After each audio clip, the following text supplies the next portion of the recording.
So you guys are not going to see anything. Oh yeah, like right now. Like it's very dark. It's still on. There you go.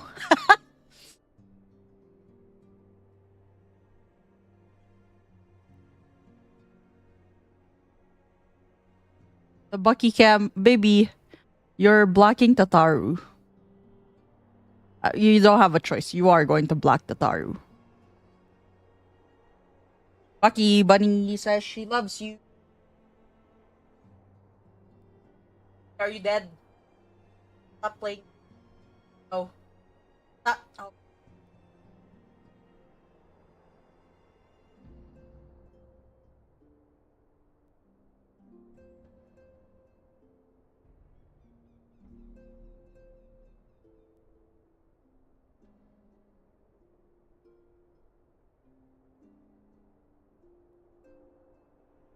Sup, Lau?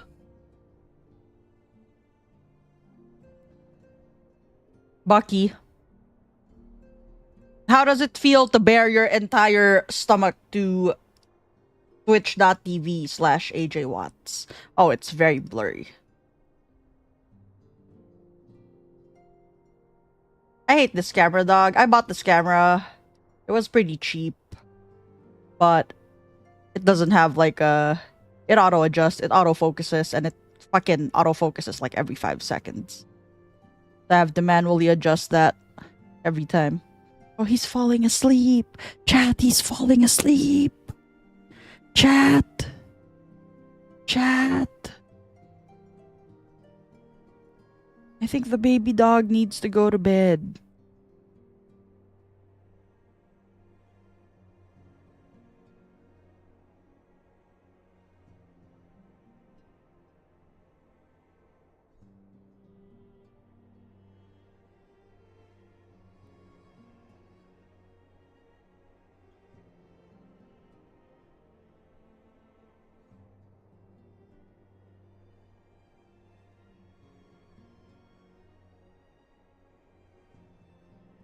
Never mind.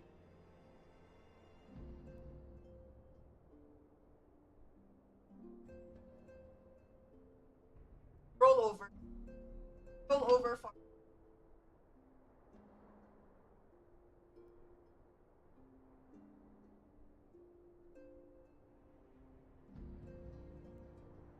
Lord Buckington. Lord Buckington.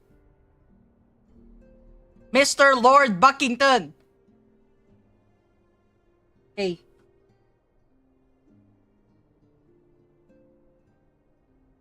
Ah, you really need a haircut, dog.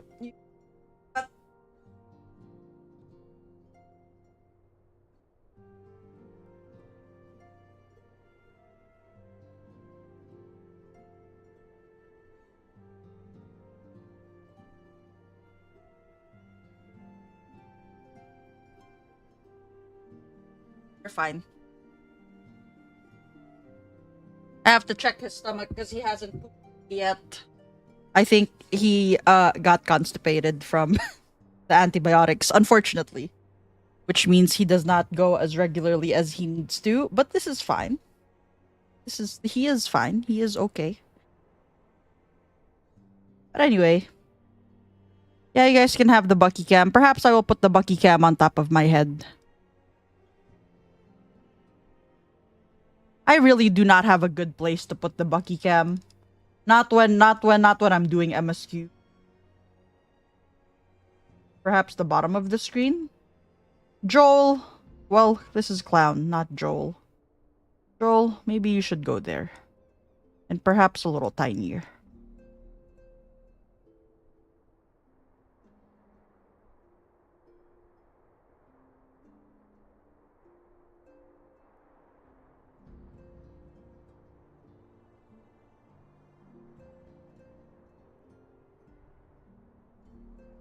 There. That okay, chat? Well, settle for it. Pardon the interruption, but I come bearing urgent news.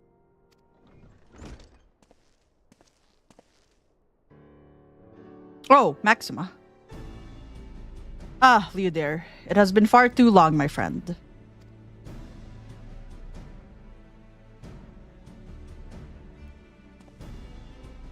Forgive me, I don't believe we have been formally introduced. Maxima, former Garlean ambassador. I remain here in Eorzea under the auspices of Commander Aldin, offering what counsel I can in the hopes of resolving the present conflict with the Empire. Hi, Batman! Ah yes, I have heard stories of a defector from Garlemald. But never mind that. You said you have urgent news? Indeed. As you may have heard, the Imperial capital is in turmoil, and a sizable portion of the Garlean forces have been recalled from the Gimlet Dark. With their numbers so greatly diminished, the main host of the Alliance has withdrawn, leaving the Alamegan resistance to keep watch over the border. And it is there we have welcomed a most unexpected visitor who claims that this de-escalation may belie growing dangers and unforeseen threats. What if Bucky Clown wears... what if Bucky Cam wears Bucky Clown? Bucky Cam wears clown like a propeller hat. You are a genius. Smart, smart, smart.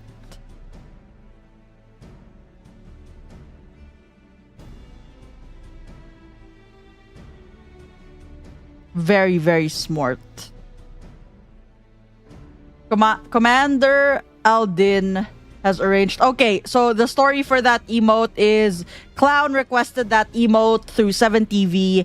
However, the emote's name was Cats, and because everybody talks about cats because we are an animal-loving chat, I said I don't want to name it Cats. Kyrie came up with the genius idea to name it Clown. So we renamed the emote the Clown.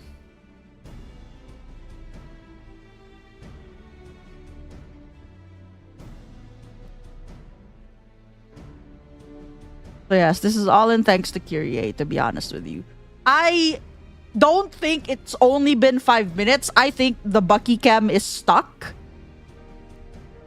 So you know what, guys? Don't spend your points. I'm gonna remove that redeem. And from here on out, we are just going to have Bucky Cam. What about that? We will just have a permanent Doggo Cam. Don't use your points. Commander Aldin has arranged for an impromptu meeting to discuss these revelations. He has also requested a representative of the Scions attend as well, though it was clear to whom he wished I extend this invitation. Yes, there will be Bucky permanence unless he leaves, right? Because when he goes off in his own world, aka the kitchen, I don't have the reach to, you know, have a Bucky cam on him. So the Bucky cam will be permanently panned over to beside me, which is where he usually sleeps. But if he leaves us, then we'll just have to live with the fact that he has abandoned us.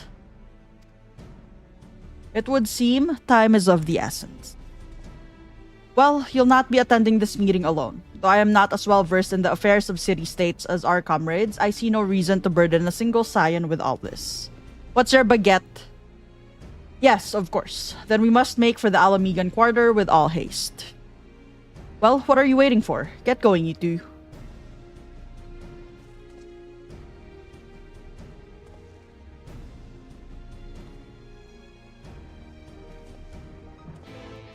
I rescind my baguette. What was your baguette? What was your baguette? Please ask your baguette. I have thought about it for longer than 2 seconds. What was it? What was it? Now I'm curious. Whenever you guys have a question, it's like, oh.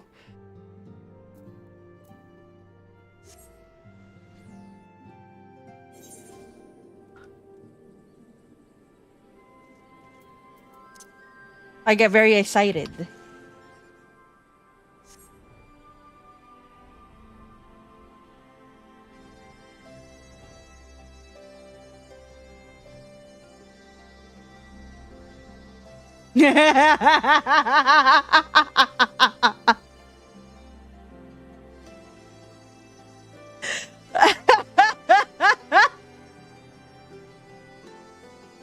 Bucky, how would you feel about a GoPro being like this? I'll put it on your harness. Go up.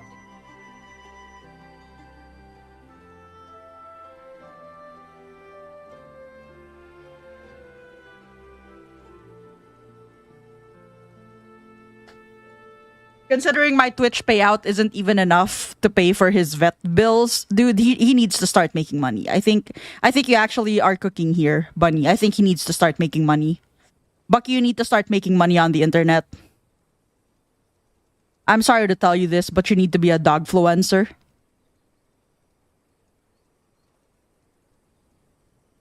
It's the only way you can pay for your own vet bills and your food and your everything. God, your food.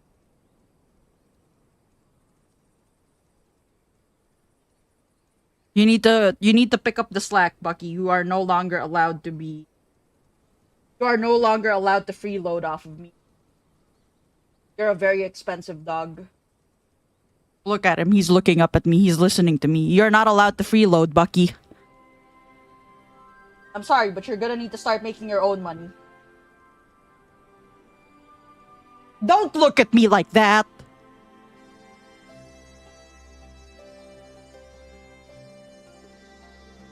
Okay, you're Lord Buckington. You know have to work for a living. Okay, you may proceed with your life.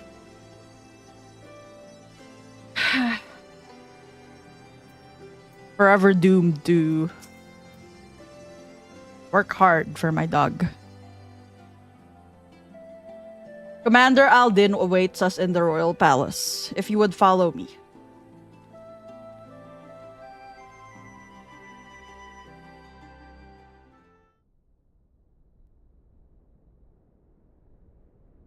Oh, Gaius. Zari! Your father!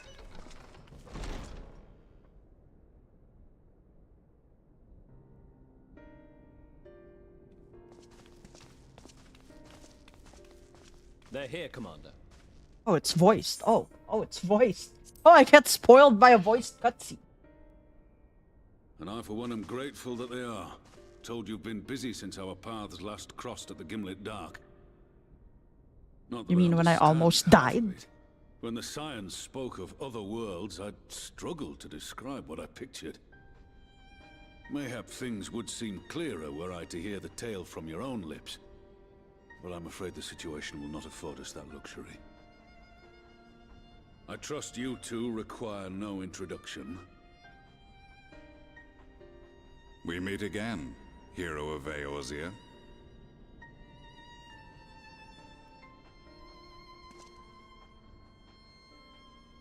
Must we repeat this ridiculous display? I pose no threat to you, though what I come to warn you of very well might. Had he meant to do us harm, I hazard he would have kept to the shadows, and brought more than 2 companions. We need not pretend to be the best of friends, but I hope we can put aside our differences for the present.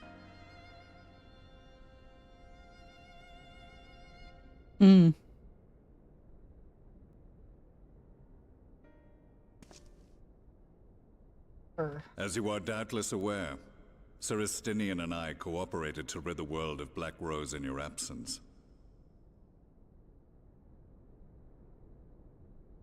Our journey together took us as far as the Imperial Palace, where we witnessed Emperor Varus meet his death at Xenos' hand. Being the sole witnesses to this crime, and in no position to defend our innocence, we were then forced to flee, each pursuing his own avenue of escape. When we were later reunited, Estinian claimed to have encountered an unfamiliar kind of machina during his flight, but to me his description seemed anything but, and upon further investigation I found that I was right.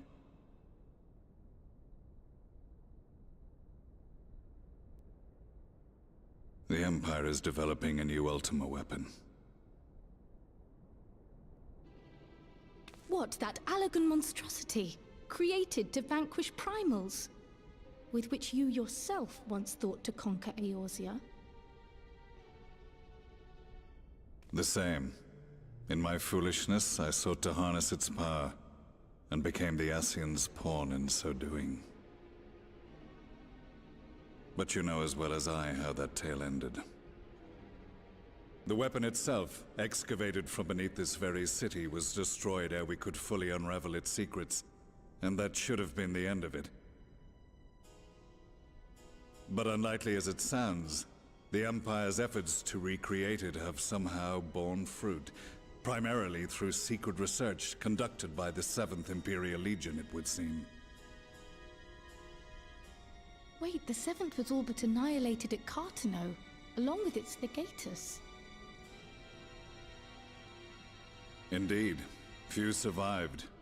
The 7th, as it is now, has little in common with the Legion led by Vandanis, and its leadership has changed hands several times since. Precisely how this project has continued despite such turmoil, and under whose auspices, remains a mystery. What we do know, however, is that a number of prototypes have been produced, and that one of them is on its way to Eorzea.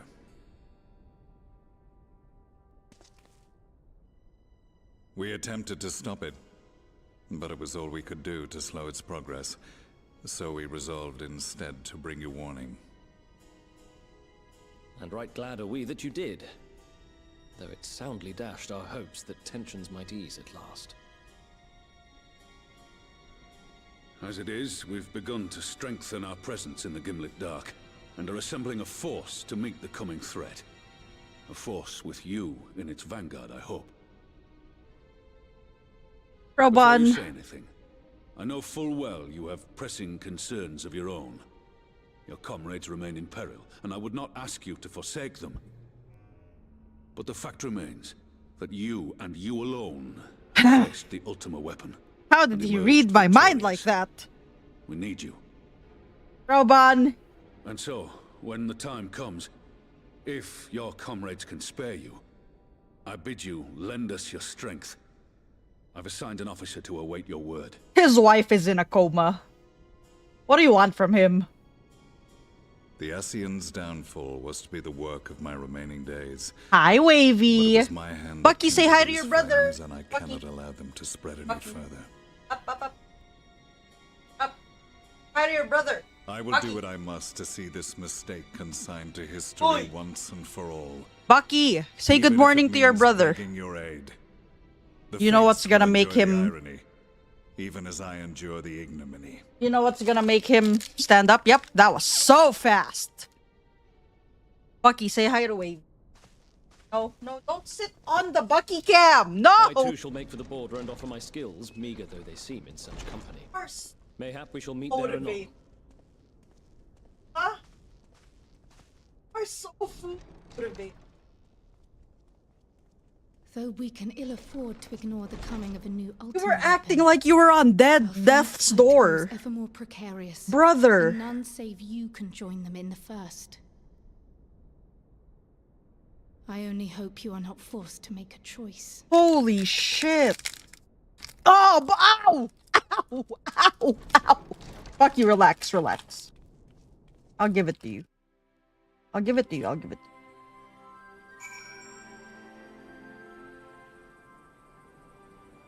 The cookie.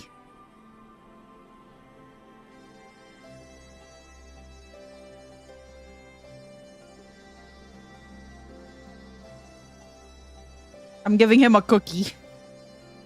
That was the only way I could get him to stand up.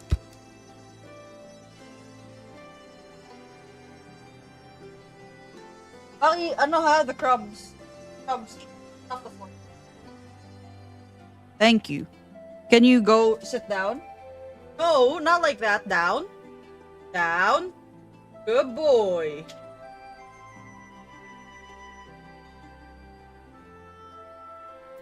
Alright, well. He didn't want to say good morning to Wavy, but he wanted to say good morning to his treat, I guess. There's no more, baby. Well, that's all I can give.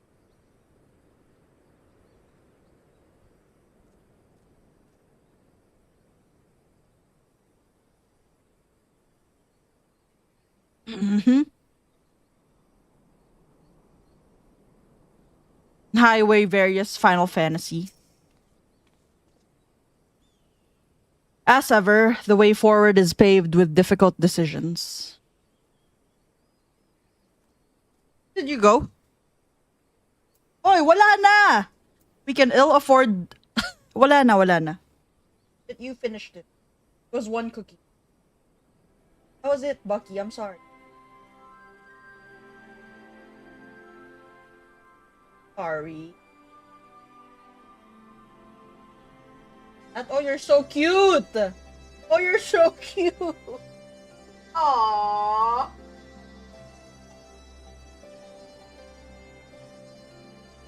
Some sun.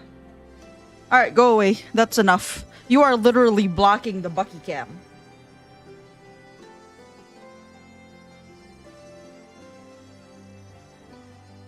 Bucky, go away. We can ill afford to ignore the threat of a new Ultima weapon, but with each passing day, the plight of the Scions grows ever more perilous. If you cannot stay for a debriefing on the Ultima weapon, I will not stop you. I only ask that you confer with me before returning to the first.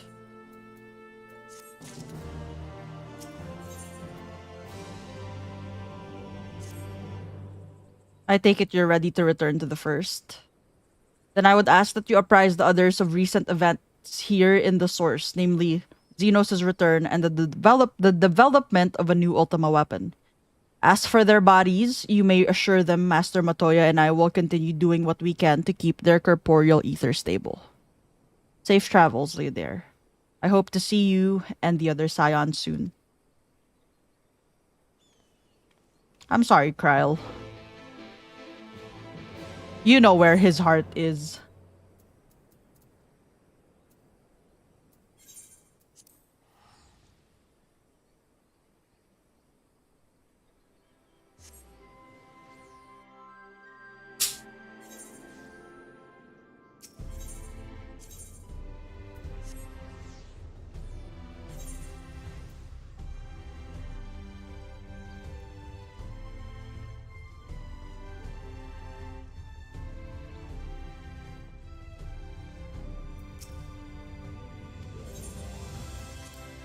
He literally refused to go sleep when he was in the source. And he only actually slept when he came back. You've come at a most opportune time, my friend. I've made something of a breakthrough in my research on the soul and the means to return the Scions home. I trust you two have been making good use of your time. He does. He just misses his wife. Ill tidings from the source, you say. Then I will summon the others that we might all be apprised of the situation.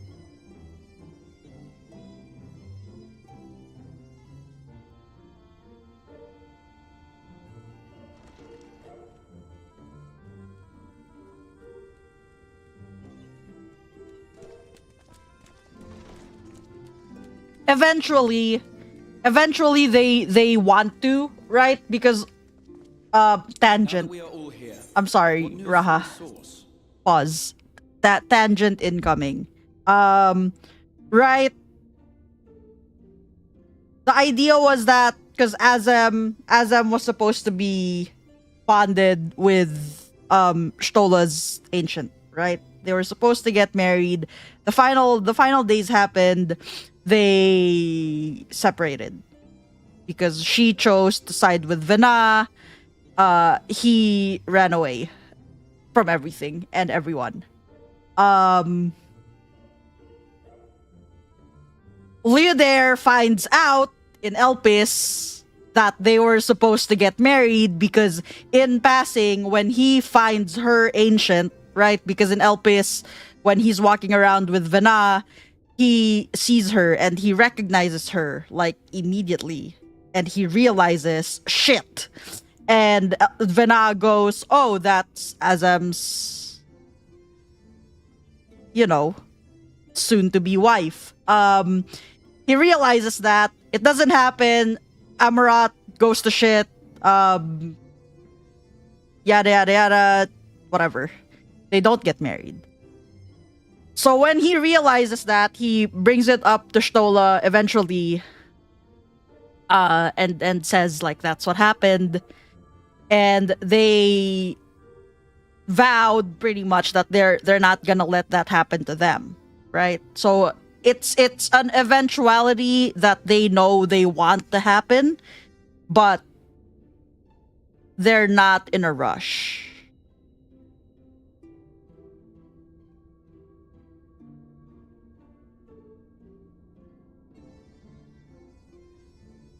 I don't know if I've written that down, that exchange between them.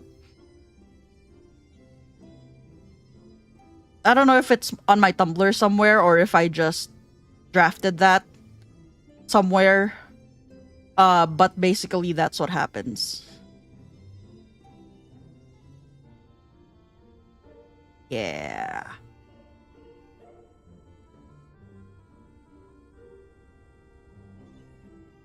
So she's like, well, we're not gonna let that happen, right? Like, we're not gonna let, like, our responsibilities get in the way. We're gonna get bonded eventually. Not now, but eventually. My keybinds are not working. Are you fucking kidding me?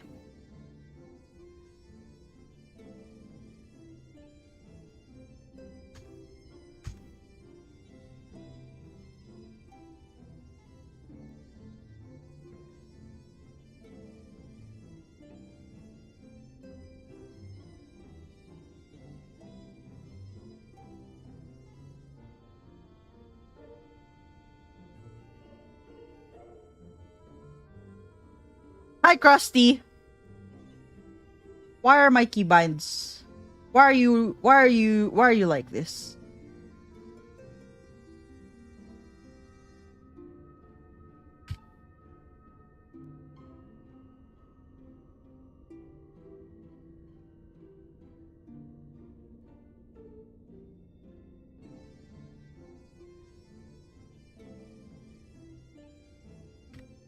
Okay, those are better keybinds. Thank you. So anyway, tangent over. Let's continue the cutscene.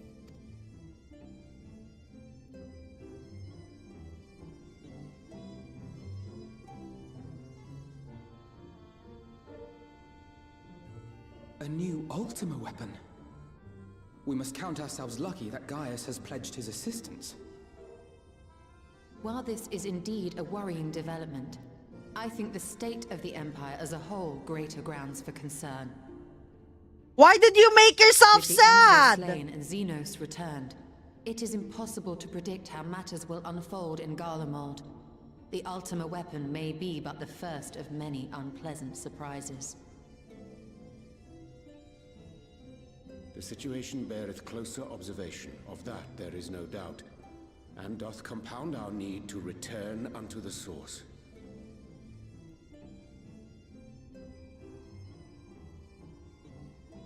Then let us address that issue. Oh my Our long goodness, search for a buddy. means to see you safely home may well be nearing its conclusion. Oh Thanks in my large part god. to Urianger and Becklug's invaluable insight, we have succeeded in fashioning a vessel for the journey.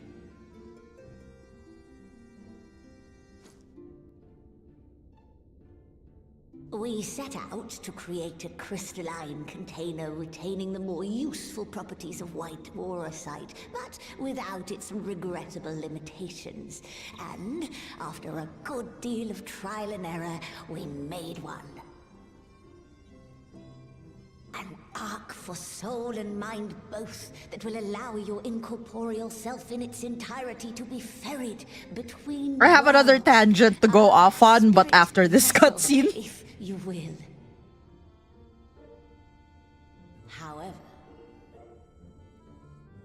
However, Though the vessel is possessed of the requisite quality. It's not as much a tangent than an angry rambling because fuck you, Estinian. But I'll say it later. We must needs imbue it with the Exarch's innate gift. A gift that lives on only through the blood of the Allegan Emperors, which certainly does not flow within aurosite or any other crystal. Just so, milady. The blood serveth as a conduit of sorts. In its absence, memory cannot pass from mind unto mind. He was nor so from insufferable. flesh He's unto so crystal. annoying. Holy shit. That being the case, we must either alter the process of inheritance so as to require no such thing, or determine a means by which my blood may permeate the vessel. I am hopeful that the records found within this tower will yield the knowledge we require to pursue one or the other of these avenues. Oh, chat, it's the butt plug. As well you should be. The Allegan's body of etherological research is extraordinary. I can scarce believe it the work of ages past. I guess I can't call it a butt plug anymore if Zari's not bringing Nair in that Underlying way. principles are not so very I'm so different sad. from those of my own I'm so sad my creative stipulation is not In gonna come time, to we will find light. the answers we seek. I was my own downfall. I was the one who cooked. I know that you can ill afford to wait, and it pains me that I must ask you to do so. I can only reaffirm my promise to you that a solution will be found.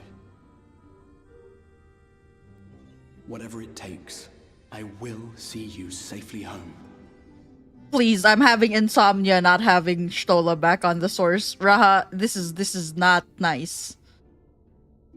My apologies. Leodair literally cannot sleep. I do hope you haven't come to tell us that mortal peril fast approaches. Smage. No. I had hoped to speak with the Warrior of Darkness. But there is no need to cut short your meeting on my account. I will be waiting outside.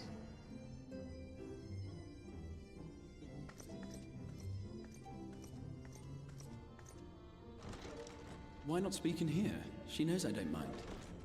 Unless she didn't want to. Perhaps I might accompany you. Though I am woefully ill-qualified to assist in the Exarch's research, I may yet be of some use to Lena.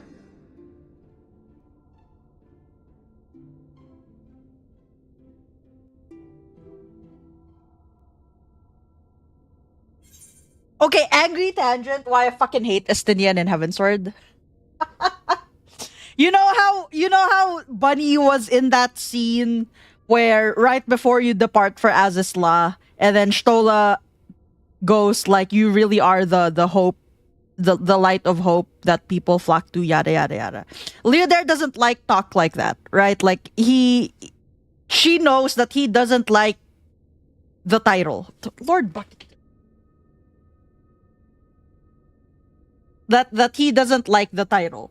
But it was in a sense there was supposed to be a conversation, because I realized, and this is really annoying because then it means I will have to write something going back to Heavensward and my timelines are fucked, but whatever. If we're moving to Bear Blog anyway, then I can post them chronologically.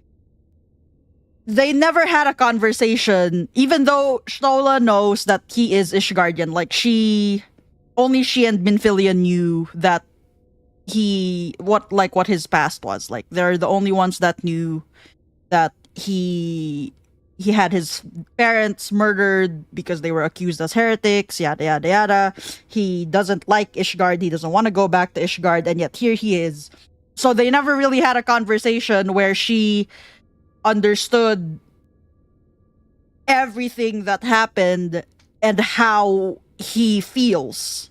Because obviously, like, he's not okay. He is not okay dealing with all of this. His brother just died. It's like, he is a mess. And that would have been such a good part to put it in, but then Estinian fucking cuts them off, right? Like, this idiot who thinks he's the fucking main character had to go bitch-ass mode.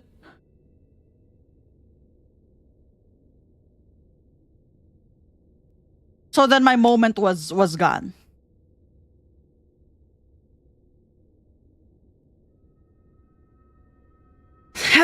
God.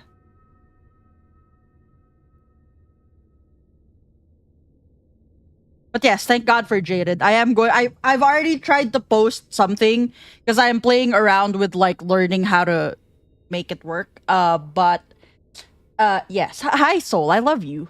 I'm just very angry. Like, he was so insufferable. He was so insufferable. Whatever, and I don't know if this is a when Harry was wearing the I'm making a Harry Potter reference.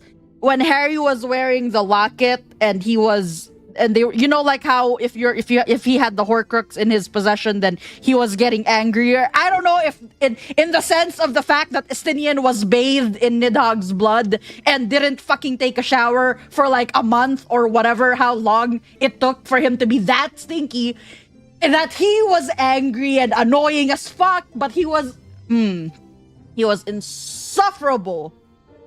He was so annoying.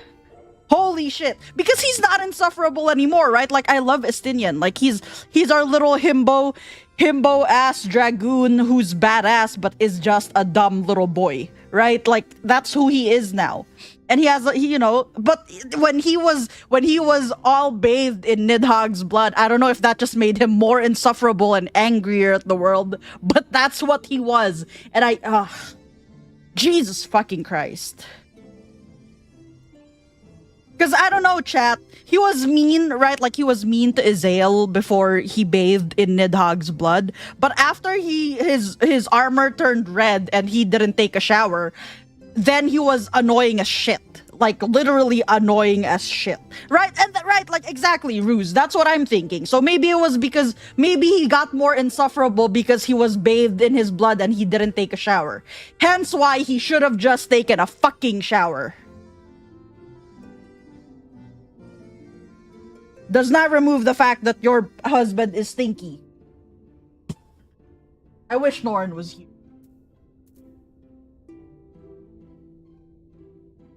Ha!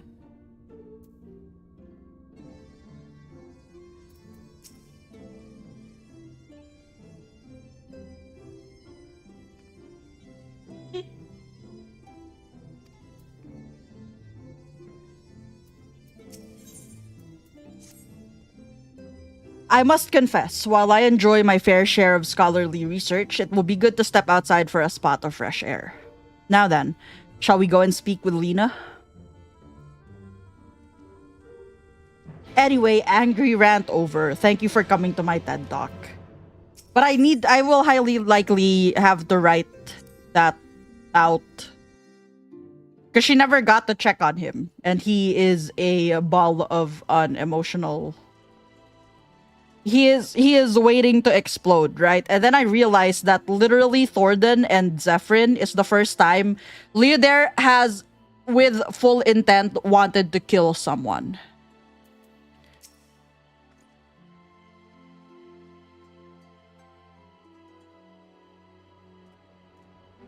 Because, right, in ARR, when you face off with the Ultima weapon, it was like, okay, well, there was a distinction between Gaius and the Ultima weapon. The Ultima weapon was the weapon. You're trying to destroy the weapon to stop everything from happening.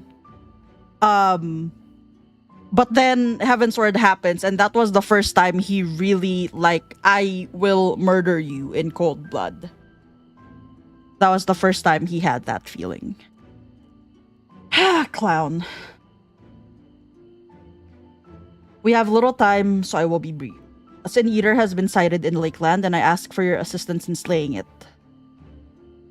A Sin Eater. I had heard some few yet remained after the night had returned, but perhaps we should call the others. That will not be necessary. It is only a single Sin Eater. A simple task for our guard, I should think. That said, I believe fighting alongside the Warrior of Darkness would be a valuable experience for them. Peace can lead to complacency, and they gain nothing from an easy victory. But you do not underestimate your foes, however harmless they may seem. My men would do well to learn from your example. Let's be about it then. Excellent. Then let us make for fourth job.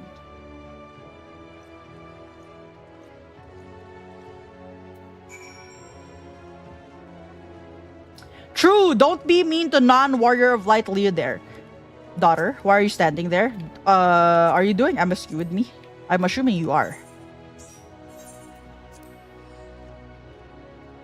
True, that's Kaede's bestie's husband. They're so cute, dude. We really... Are you also doing MSQ? Foot job. Yes, foot job. Thank you for remembering, Soul.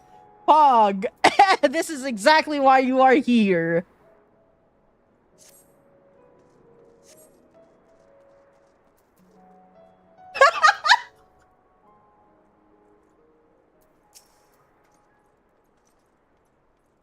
If you would wait here a moment, I will gather the others.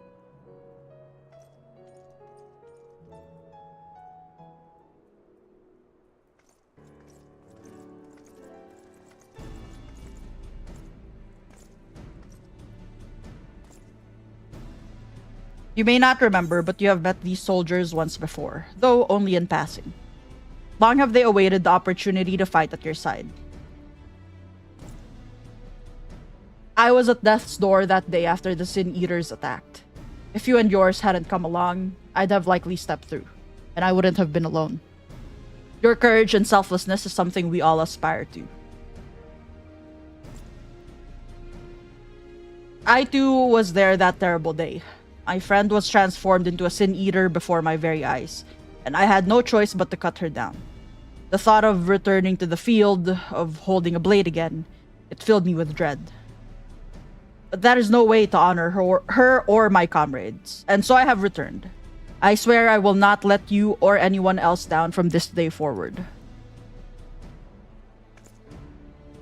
A pleasure to meet you, sir, truly. It seems like only yesterday I watched as you took flight astride an Amaro to go and save the Oracle. Strange to think the Yulmoran soldiers we once locked blades with are now on our side, but we will do our utmost to keep the peace here in Lakeland. I don't like Lena. She made me cry. Okay, well, you made yourself cry earlier. So I think at this point it's a skill issue. Correct. It is a skill issue. We seem to be missing. Yeah, I think that might be because of the Bangs update, Clown. You're right. My apologies, Captain Lena. An elderly gentleman asked that I escort him to Clear Melt, and it took longer than I anticipated. I'll not begrudge your desire to help those in need, but a soldier must be punctual, especially when we play host to honored guests. It won't happen again. The name's Taylor. I'm sure you don't remember, but we met once before in the infirmary.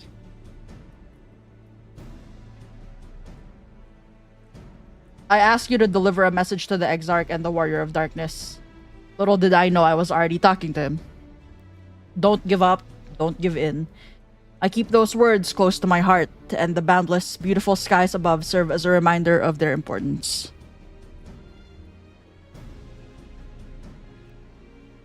My friend got to see the Knight's return shortly before he passed. He left this world with a smile, satisfied with a glimpse of what was to come. But there are countless others who weren't so fortunate. They gave their lives for the promise of a future they'll never know. And so it falls to us to do everything we can to fulfill that promise. No matter what happens, we won't give up. We won't give in.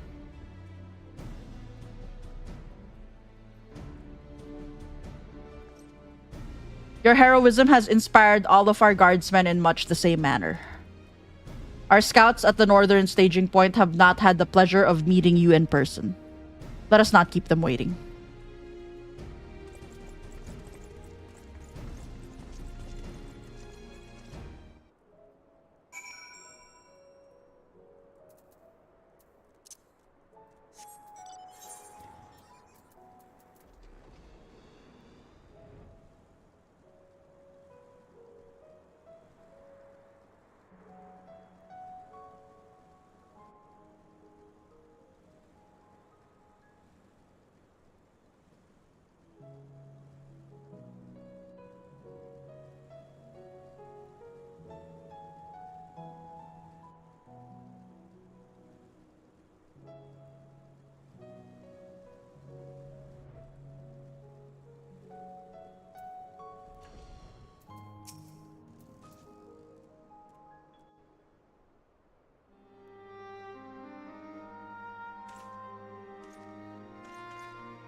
Did you slay this eater?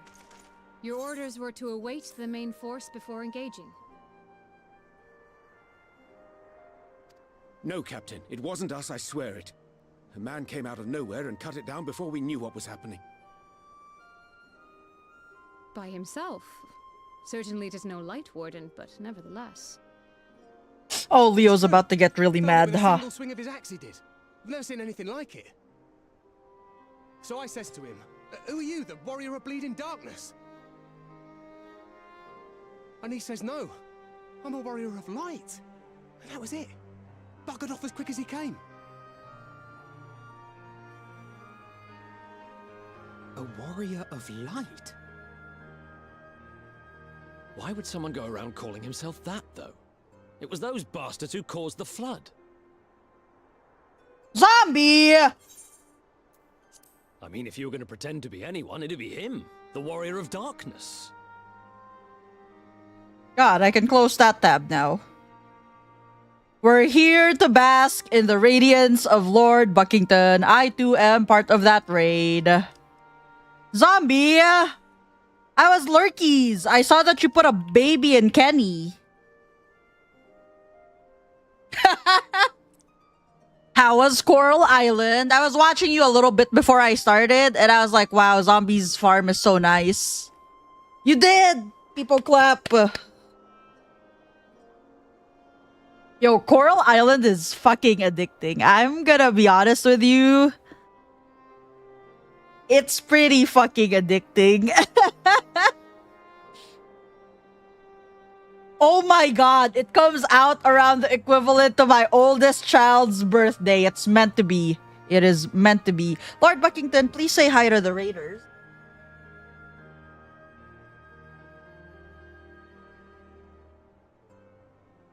Bucky, say hi to Zombie. Bucky. Bucky, I am not going to tempt you with another plastic puzzle. Bucky.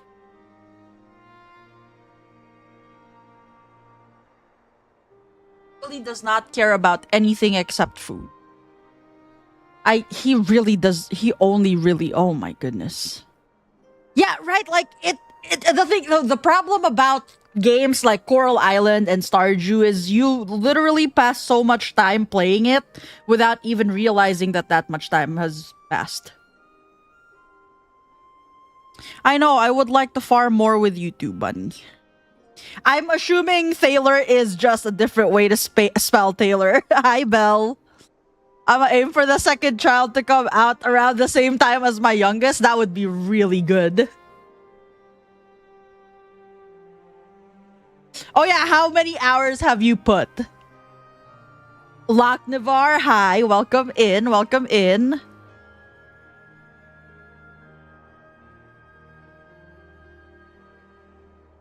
I was playing, it was really funny because when Bunny was streaming, so I was following her around in 14, but I was playing Coral Island at the same time. I don't think, thank you for the follow, I appreciate you. I don't think I'm at that point yet, Z, but let me check. Let me check how many hours I have put into Coral Island so far. I am at 22 hours, so that's very tame.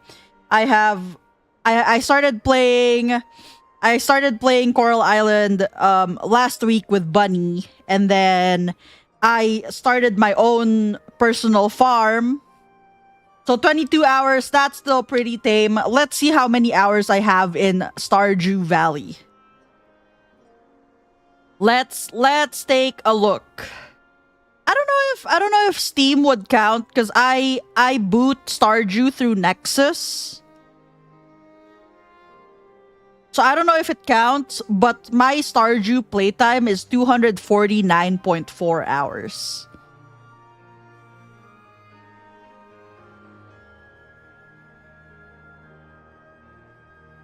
Oh, because you introduced us to Bear Blog, Jaded.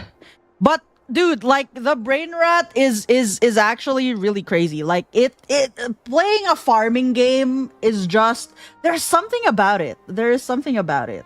But yeah, right, like Z, like I was looking at, yeah, see, your farm is very advanced, your town is already rank A. My personal farm is still on Spring 25.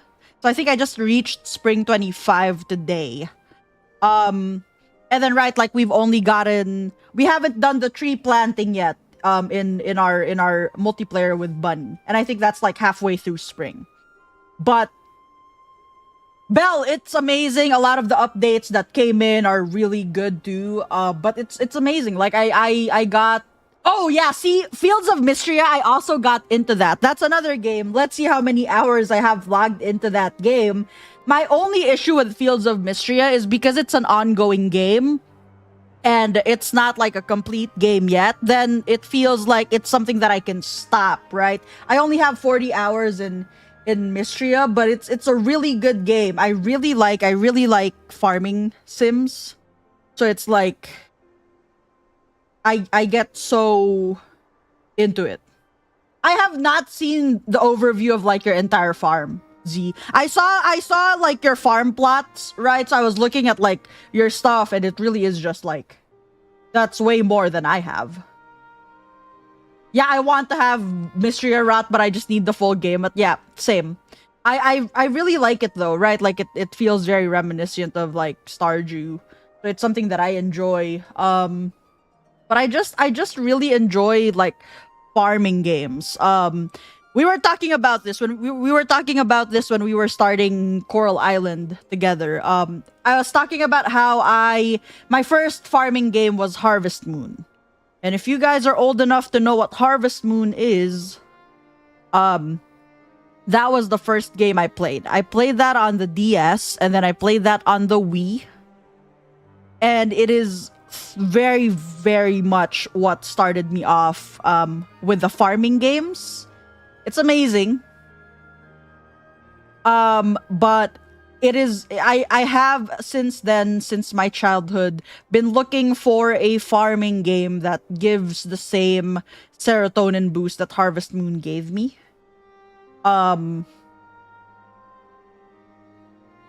I think Mystria is a very close one to that. However, because it's not a complete game yet, it is pretty hard for me. I have tried Story of Seasons. Yeah, it is Story of Seasons now.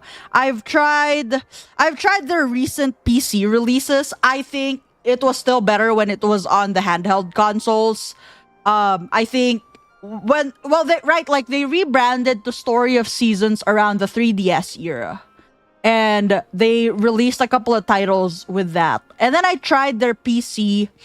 They have the PC versions now. I don't particularly like the PC releases that they've put out. I still prefer the handheld ones. I don't have a Switch is the problem.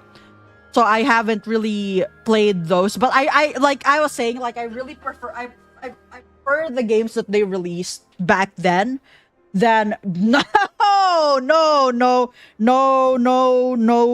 Pepega card. But like I really do prefer what they released before more than the ones that they are releasing now. I don't know if we'll ever get back to that level. Because I've been playing the ones from the PC. I've been playing the ones that are on PC from Steam. And it's like, it's okay. It's not as amazing. But yeah, it is made by Marvelous still, which is still the same creators. Holy shit! First of all, Zombie, my farm isn't even clean. There is not enough energy in a day for me to clean up my farm yet. I mean, I'm gonna get to that eventually. And the greenhouse is really nice. Yeah, I think putting crops is smart with the green. Holy shit, Z. That's crazy. That is a lot. There is dynamite. That is true. One of my things in Stardew is it's very funny. Once you're able to craft the big bombs, that's how I mine. I know it's not good for you. I know that in real life you should not do that. But that's how I mine. And I'm very excited to do the same thing in Coral Island, because I think, especially, I think what my problem with mining in Coral Island is, one, I found out that after floor 40, is it floor 40 where you only get the elevator every 10 floors instead of every 5 floors? When Noran told me that, I was like, ah, shit, I think it's time to pull out the explosives. Also, Wavy, what's your question? In real life, I would absolutely risk it all with the Mega Bomb. Okay, Bunny, you would risk it all for a Girl Scout cookie, though. Yep, you would. Yeah, that's it. They did have the Raymond release. Story of Seasons this is exactly it. This is made by the same people. This is a special themed one, which is, interestingly enough, it's one that I wanted to get because I used to love Doraemon as a baby. But I haven't gotten this one. But yes. I have not seen your link. Hold on. Oh! A rhythm-based? Huh?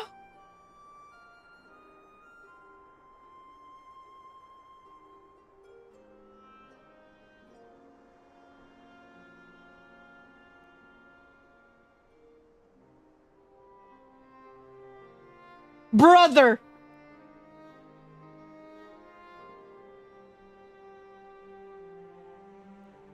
No, I am so...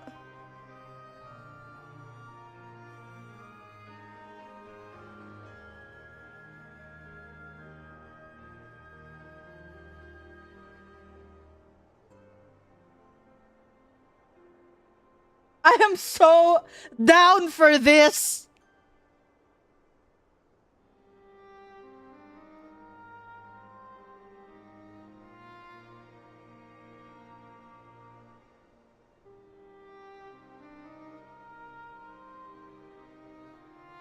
Yes, yes, yes. Lead me to the Patreon. Yes. Yes, yes, yes.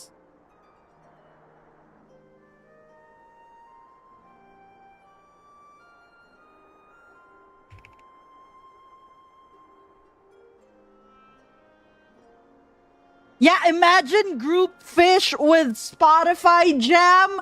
Dude, because that's what I was gonna say. The multiplayer, if this comes out, holy.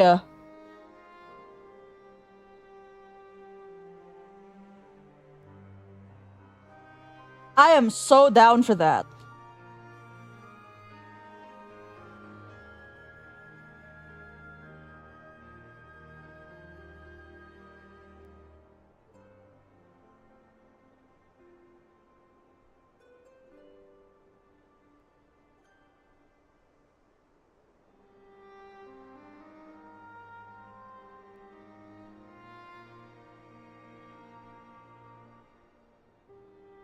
Oh, okay.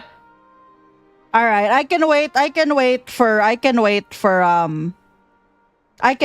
the Steam release. That's amazing. That looks really cool. I think that's a good fishing game for homies.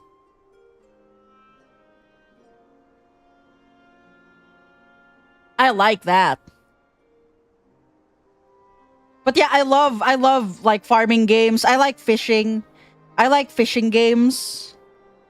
And I think this has a really good potential to be something that we play. Yeah, unfortunately.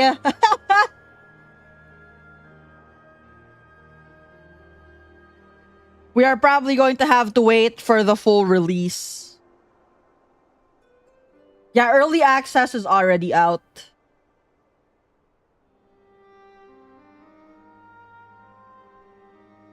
Okay, what's this? Hold on, what's this? What's this, zombie?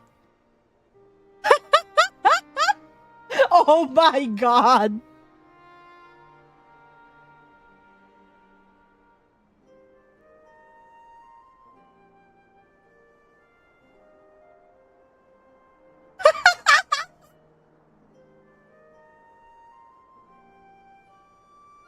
Yeah, they're waiting to do the full release on Steam. The early access is on their Patreon, which is a monthly, a $5 monthly. I wish I never showed you that anime. Listen, bud, it's a good line, eh? What can I say except my cock can only get so erect? Jesus Christ.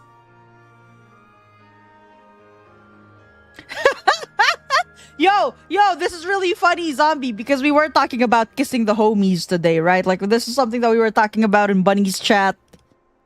Bunny offered to do CPR to me, but also to just kiss the homies. And I told Bunny, yeah, why not? Yes, and I still say, why not? What are you hawing for, Wavy? What's the... Oh, Chad, I didn't realize my child is trying to fall asleep and I'm... Camera pointed straight at his face.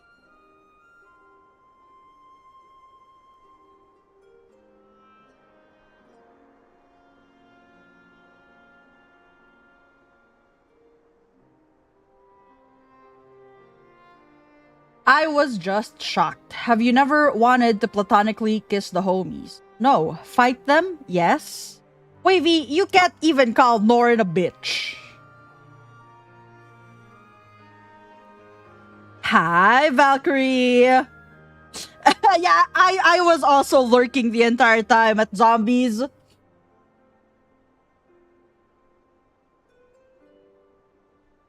I'm not kissing y'all, damn, you missing out, I guess. Yeah, you are just missing out. I said she could kiss me and break my ribs. I'd be so correct. Like what Ruse said. Only fight people dumber than you. Kiss the people you know. True. Okay, if she sends butter again, best believe that's my tipping point. Dude, this butter issue was so funny.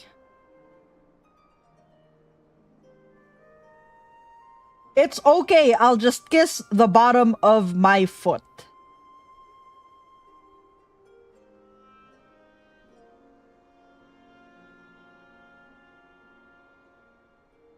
Oh, are you doing roulettos? Yeah, that's fair.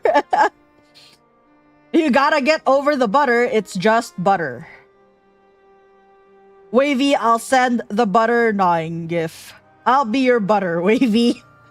Why do I type what I feel? Dude, it is so funny. It is so funny because, right, this whole butter issue, it just completely became a full-blown issue because here comes Norin sending Wavy a picture of her waffles drenched in butter, which I said looks pretty fucking good if I'm gonna be honest with you. Wavy apparently does not like butter. And we were trying to clarify in the group chat, or not in the group chat, but on our Discord channel. We were trying to clarify because we weren't exactly aware of the limitations of butter that Wavy has set for himself. We didn't know if he didn't like butter at all, or if he just didn't like butter on his pancakes. I sent him a DM that he didn't reply to. And then all of a sudden, he said he believed I hated him for not replying to me. And then it became a full-blown thing where so many things were happening because of the butter issue. But yes, Valkyrie, it was drenched in butter, but also with syrup. So you guys see where I'm going here with the waffle. If you have butter on the waffle and then you get the syrup and you drench the... It's really pretty good. But I'm a butter enjoyer. I won't eat a stick of butter, but I do like butter on things. So you know. Yo, you see the lady who did a cabbage boil and stuck like a full stick of butter in it and like 40 fucking... I have not seen that, Krustos. Homemade apple syrup sounds so good. I have never had apple syrup.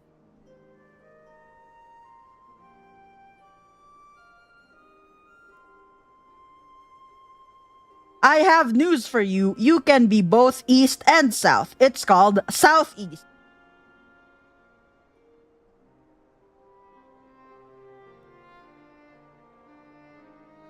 I don't know. Y'all are the Americans. I don't know American geography. I think the point still stands. Wavy does not like butter.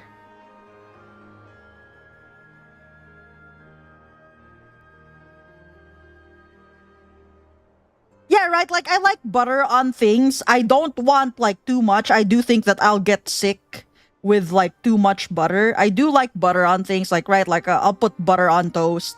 If you guys have never tried toasting your toast, toasting your bread, putting butter on it, and then putting sugar over that, it's amazing. I like butter.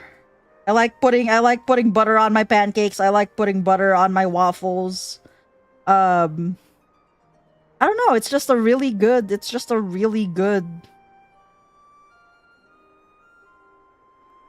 thing. Is it a condiment? Is butter a condiment?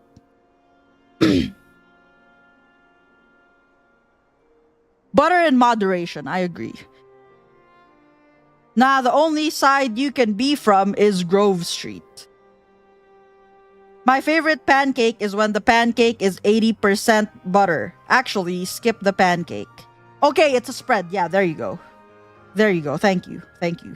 Thank you. That's a better word for it. Because I didn't have the word. I did not have the word. Butter is a spread. That's correct. Oh, are those like the dietary stuff?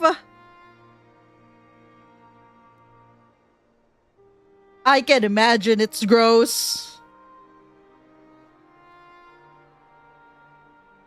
Yeah, the immunity support things. Do you mix these in water, right? Or no, you don't put this in water. You just dunk it. Oh. Ugh. That's a little questionable. Also, I realized I was not in the category. I'm sorry.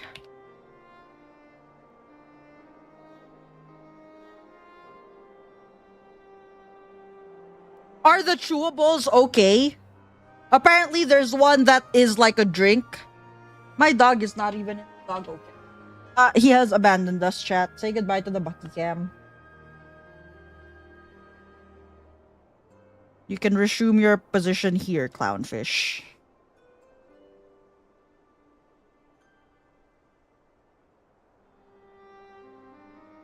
This one you put in water, but I got a ginger one that is a different type of immunity support. And yeah, I mean, right? Like, I feel like it really is just a matter of finding better alternatives, because then, like, if it doesn't taste good, or if it tastes gross, it doesn't feel good to take on a daily basis. Oh, they're like Tums.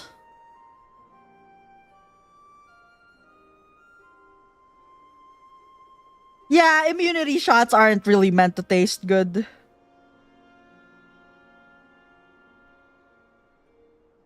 Clown, you are on something today, aren't you? You really are on something today. You have been on something since Bunny stream. Thank you.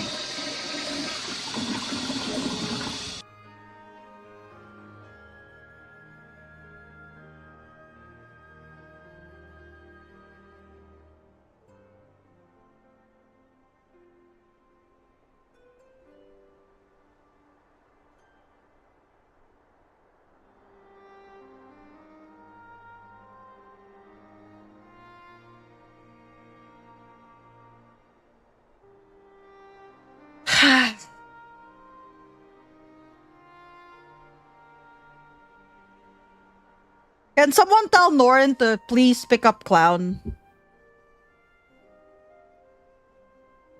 He really is on something today. I don't know what it is, chat, but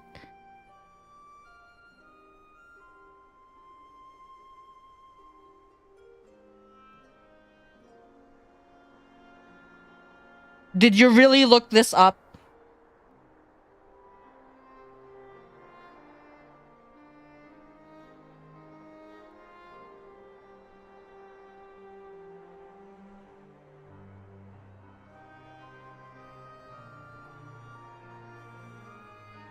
Clearly she cannot. If you were on my stream last night, clearly you would know that Norin in fact cannot drive. Not even in a video game.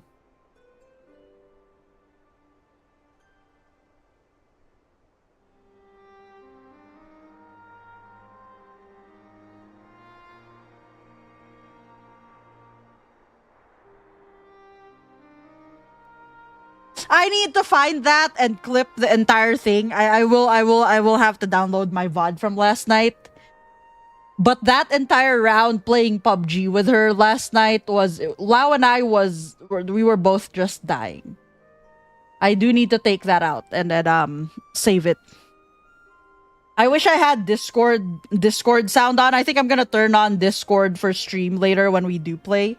But oh my god, like Lau and I were both dying. We were choking because we couldn't stop laughing. I couldn't breathe. Norin was doing things as she drove us, and then we weren't in the circle yet, but she flipped the car over. We couldn't flip it back up. So we had to run the rest of the way. We ended up running into enemies. Lau and I both died. And then when Norin finally got to the enemies, she accidentally swapped her fists and then started punching the guy. And it was something, dude. It was something. I will have to clip the entire thing because it was just Simina, as Bunny had said. It was Simina.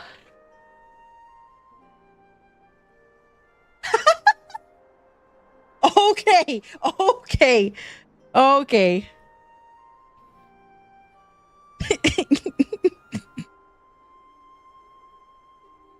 I love you, Bunny. I love you.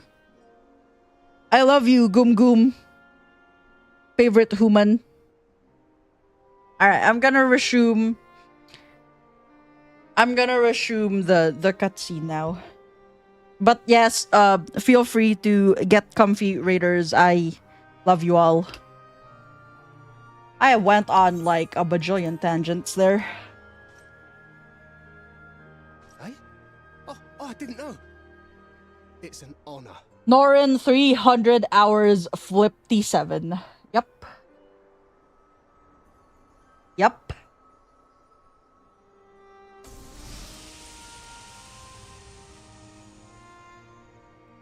Since the Eater is no longer a threat, our work here is done. Return to your posts.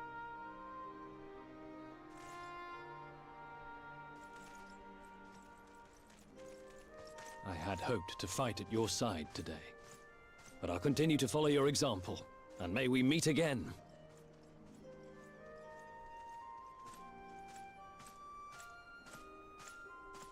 I apologize for the wasted journey. It seems I overestimated the threat. As for this warrior of light, I do not know who would be brazen enough to take that mantle for his own. Whatever it may once have meant, it is forever tainted by the association with the Flood. The Exarch told me the truth of Ardbert and his comrades' deeds, and I am aware they played some part in your own triumph. But to most, they are synonymous with the calamity that befell this world. Still, if this man is minded to destroy Sin Eaters, I may forgive him his unfortunate choice of alias. But that is neither here nor there. I thank you for accompanying me. With that concluded, shall we return to the Crystarium? There is a proposal I should like to make.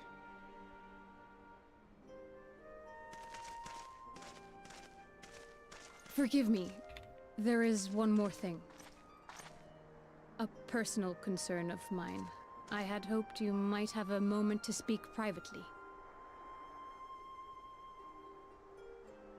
Take your time.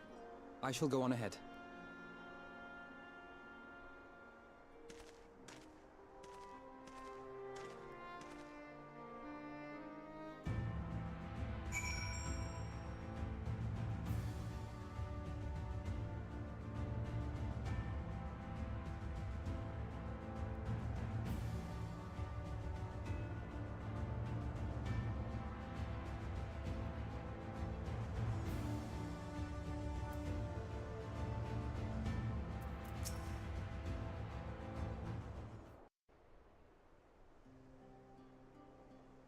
I will not mince words.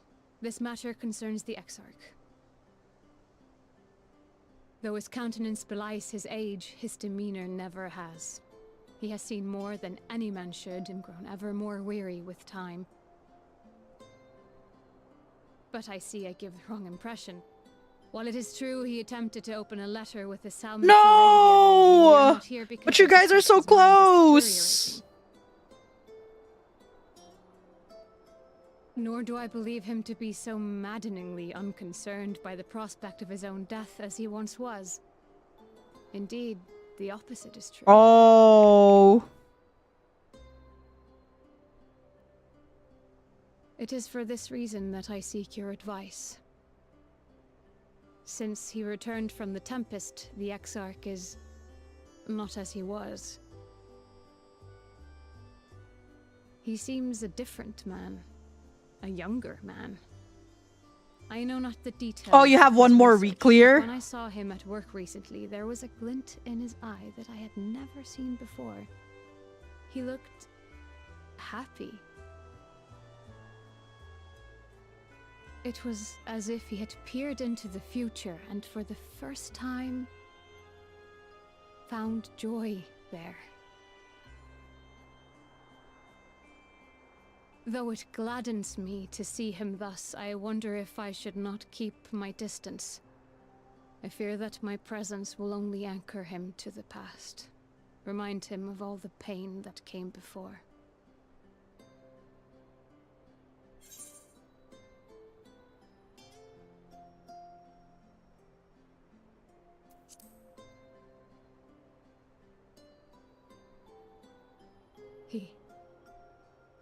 Are you sure? Then perhaps we might remain as we were. As we have always been. What a relief.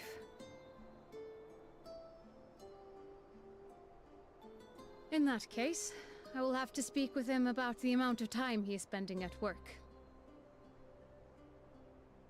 This research is important, I know, but if he refuses to consider his own health, I will have to consider it for him.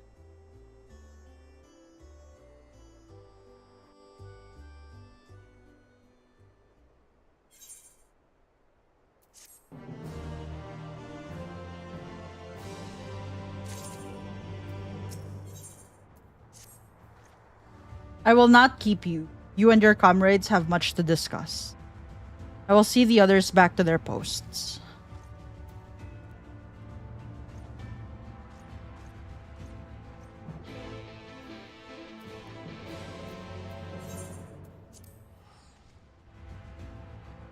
Yeah, you guys are so close.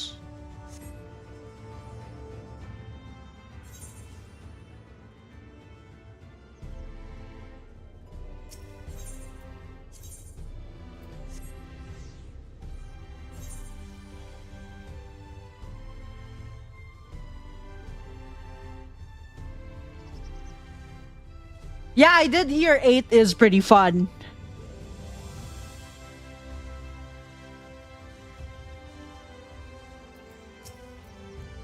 You have business with the Crystal Exarch. Yes. You like the ad phase? Wife? Hi, wife.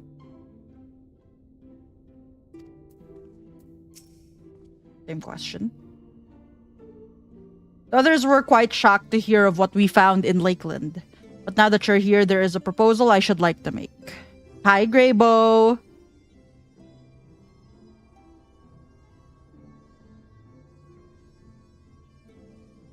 I've been spending a great deal of time in the Cabinet of Curiosity, and of late I have noted more and more people perusing books on history. The years leading up to the Flood in particular. I suspect they wish to know more about the Warriors of Light, as well they should, but nearly everything I've come across describes them as sin-eaters or worse. Regardless of whether or not this Warrior of Light is who they claim to be, I worry that their sudden appearance in conjunction with this renewed interest in their predecessors may lead to growing unrest and fear. If the people of the Crystarium seek the truth, I say we give it to them. I too can attest to the falsehoods found within full many of the Cabinet's tomes. with nary a mention of the noble deeds of Ardbert and his comrades. To be fair, they bear some responsibility for the flood. But when the tale is told again and again over the course of a century, I am not surprised to see the roles distorted and them painted as villains. Were it not for the record stored within the Crystal Tower, I would have had no reason to question the narrative. Unfortunately, that knowledge was of no use, for when I arrived here in the first, their reputation had already been irreparably tarnished. That said, there still remained those who worked tirelessly to defend their good name in those early days following the flood. Considering all the good they had done, I find it a wonder they needed defending at all. They brought to justice the man who misused my knowledge to bring about the fall of Vobert. That such heroes could be spoken of in the same breath as sin-eaters is absurd. Under normal circumstances, I would agree. But as time passed, those who knew firsthand of their deeds dwindled. In the end, only one truth remained, that they were the cause of the flood.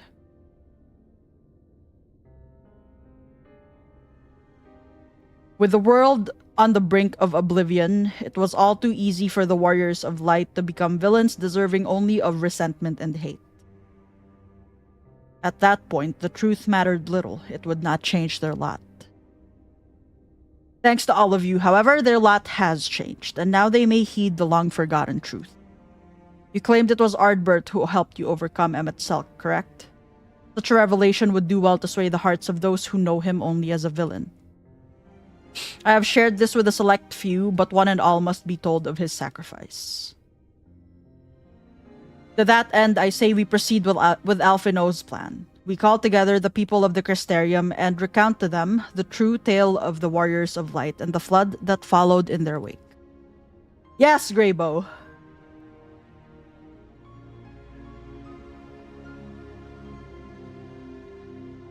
Well, what say you, Lee, there?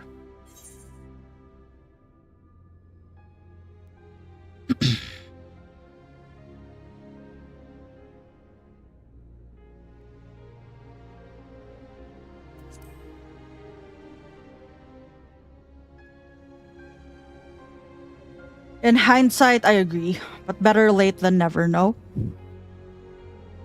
Exarch, might I ask you to continue working with Becklug on our means of returning home? The rest of us will see to gathering the people of the Crystarium in the Exedra. We have to reach out to anyone and everyone who might be willing to lend an ear. With any luck, word will spread and more will accompany them.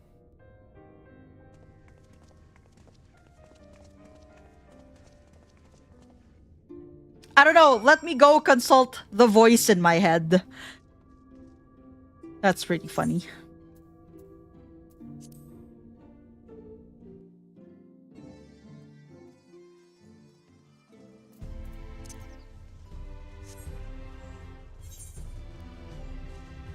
Norrin! Hi! Ardbert. Ardbert is a voice in his head. Hi, Norrin! Narn!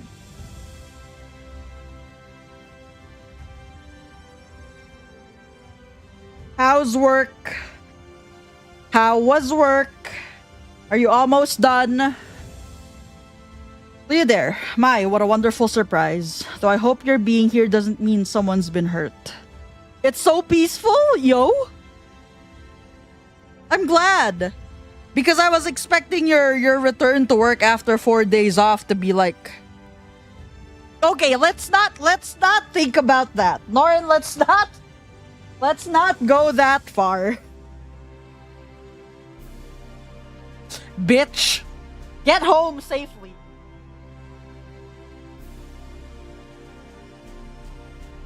Thanks to you, I've had far fewer patients coming through my door of late.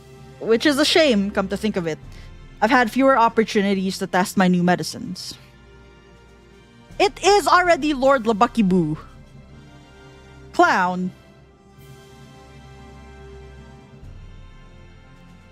Yo, you're so right, Greybow, because it's really funny that you say that, because Frey, well, it's nice, right? Frey, the reason he became a Dark Knight, the reason Leodair became a Dark Knight in Shadowbringers is because Frey actually started whispering in his ear when he got to the first, which is really funny that you mentioned that. But Ardbert is a constant. In my head canon, I made it so that he is actually a voice in Leo's head. And they coexist. Well, okay, if Norin gets stabbed, but then it's non-lethal and she's okay, you know, maybe if that means day off work, then Labor Day is a Monday, which is her day off anyway. Yeah, exactly. Because if it's a Sunday or a Monday, because I assume you don't get holidays, because right, like you work New Year's, which is crazy, but that's just, yeah. You don't have VTO next week? Oh. I can't believe Ardbert and Frey are roommates. Yes, they were roommates. I have to request it before the other bozos do, yeah. So like the only way you'll get a holiday off is if, yeah, that makes sense. But I guess like right with that industry. Also, Norin, I told Bunny this. I ordered my SSD. I ordered my SSD last night, so I'm hoping it gets here today. But I'm so excited. Thank you again, Norin, Bunny, and Ruse for choosing violence and buying me a new SSD.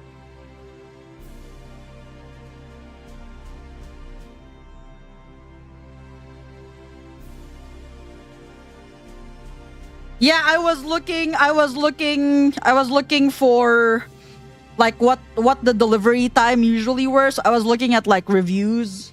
People were saying that a lot of them were getting it like the next day, even if they ordered it near midnight. I did order it past 9 p.m. my time. But people were saying like a lot of them just delivered the next day anyway. And I'm in the city, right? Like I'm in the metro. So I'm hoping that it gets here before I go to sleep. Oh my god, zombie! Dude, Narn, we were going off on tangents and we were talking about kissing the homies in Bunny's chat today. So now, well, Zombie a little earlier, sent a video of the making out meme. And now, correct, exactly like that.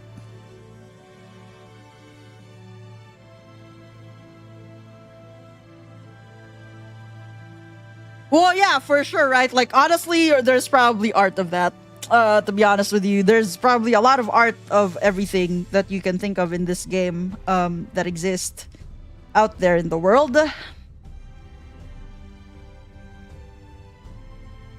God, that me and Norn emote is truly, truly something else.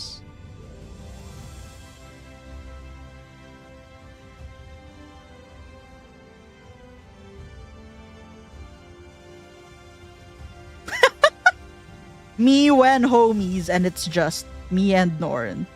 This, it's just Ardbert and Frey. Oh my god.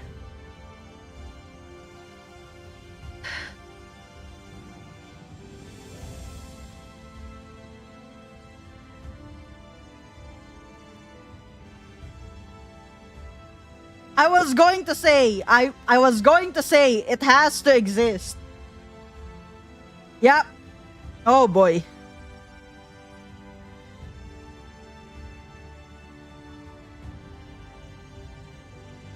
You okay?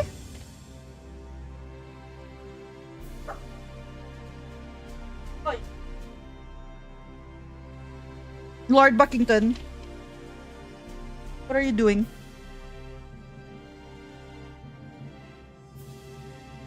Bucky.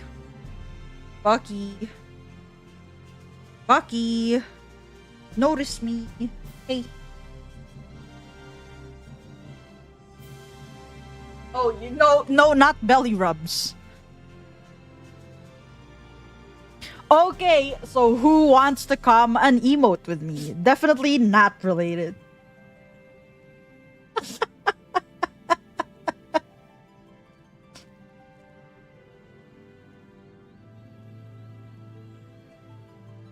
Well, see, the problem is I can't do it because my avatar is my child, right? He is my pride and joy, and who this represents this channel, unfortunately. That's my child. Correct. That is what Bucky would say, Greybow. That is what he is probably thinking. Because I started calling him, and then I started reaching my hand behind me, and then I looked back, and he's already primed for belly rubs. Yeah, it would have to be my old Discord Fujitech. I do need to change my Discord Fujitech to Lord Buckington. To Lord Labukiboo. It was really funny because Bunny was, oh hi, I felt your head. Hi Bucky, hi. Hi baby. Oh, did you? He snooted my hand to get my attention so that I would give him belly rubs. He's so funny, chat.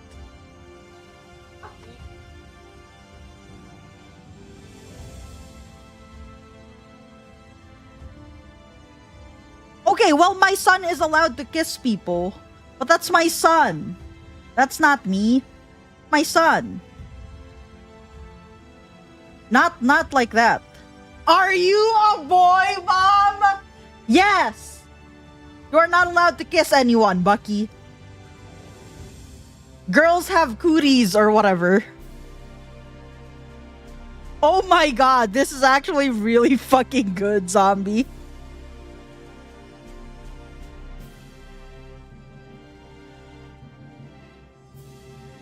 Oh, that's true with the Reaper avatar too.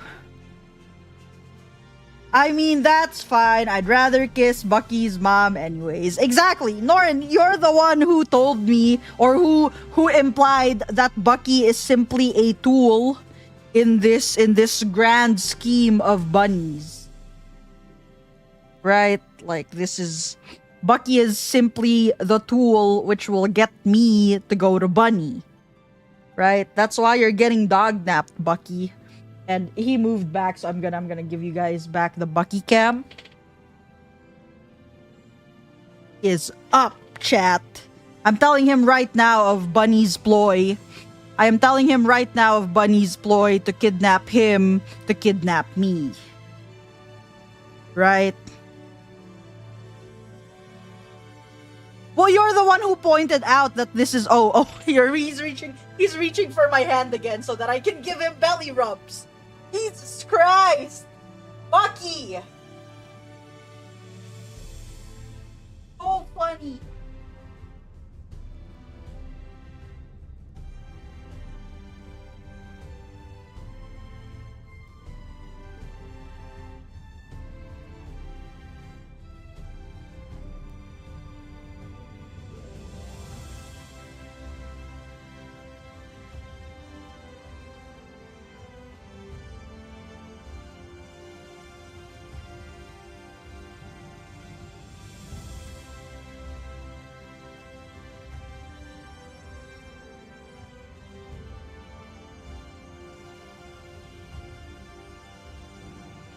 Anyway, that's my child.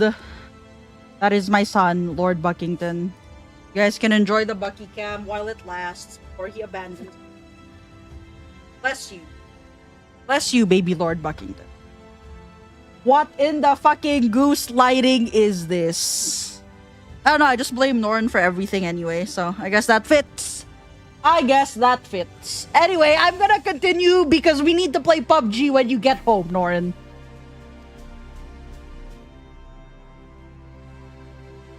The truth about the Warriors of Light, but the Exarch has already spoken with me about them. Well, if there's more to the tale, I'd very much like to hear it.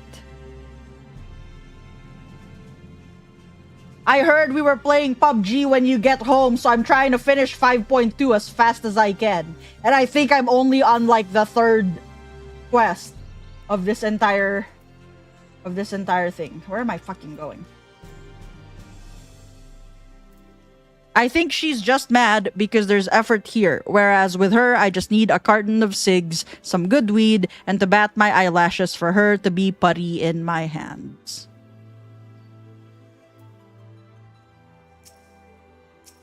Okay, see, that will get me too, Bunny. The problem is I have baggage, and by baggage, a 24-pound dog that I cannot ever abandon.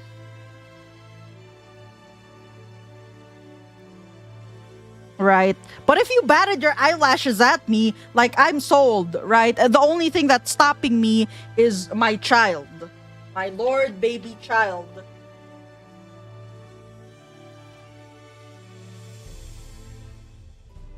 Oh, we're holding hands! Oh yeah, Zombie, I forgot to update you. He is not 12 pounds. He is 12 kilograms. And it's insane because before he got sick, I was very convinced he was under 12 kilos. So when I brought him to the vet the other day because he was having trouble peeing, and we put him on the weighing scale and he's like nearly 13 kgs, I sat there going, holy shit. He is at least 25 pounds, dude. He's a chonky boy. And it's really it's amazing, right? And that's why my anxiety over him being sick is like it went away very fast. Is when he got sick, when the last time we went to the vet, he was 7 kilos. And now look at him. He's heavier than a sack of rice.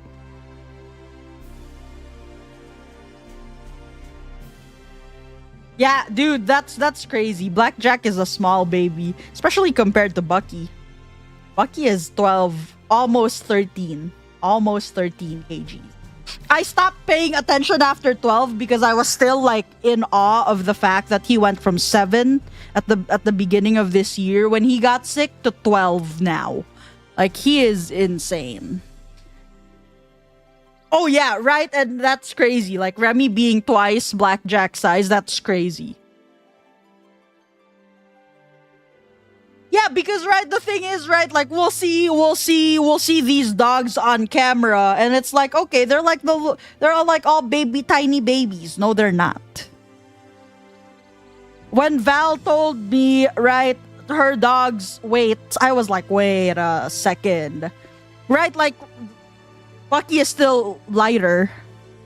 And it's pretty fucking insane to me that Bucky is lighter because he is corgi sized. Or so I thought. Norin, you are Norin. Are you trying to goose light chat into thinking you're tall? Okay. Whatever you say, honey. Whatever makes you sleep at night.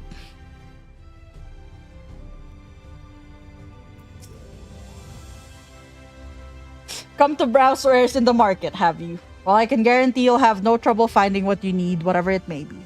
Under Yulmore's new leadership, trade has never been more prosperous. Word is that fellow from the Stoneworks has taken over as mayor. Did he really? Little wonder business is booming the way it is. Your dick is gigantic, not you. Do you think she'll say that when I bridal carry her into my house? Norn, you're so tiny you have to zoom in your webcam. I imagine it won't be long before all of Norvrant reaps the benefits. But you've not come to talk about the market. Something on your mind? I see. The Exarch did mention they had something to do with your returning the night to Norvrant. Alright, consider my interest piqued.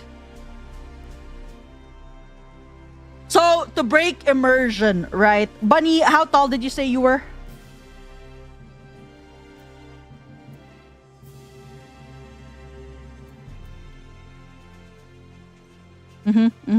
You and Zombie are the same height, right? Z, you're also 5'3". No, you're 5'4". I'm 5'5". I'm 5'5". Well, to what do I owe the pleasure? Whatever it is, I must ask you be brief. With the night returned, visitors have been flocking to the Crystarium, and I find myself too busy by half. Daddy is 5'6". Holy shit. I don't mind it, though. Seeing the stairs so full of life and excitement, one can almost forget the flood ever happened. The Warriors of Light. Yes, the Exarch has mentioned them before, but everyone knows them now as the cardinal virtues. Or are you suggesting there's more to it than that? Oh no, what have you cursed my DMs with? Oh my god! Jaded! Oh my fucking god. Well, you've yet to steer us right. Oh, wow. That's not leaving my head.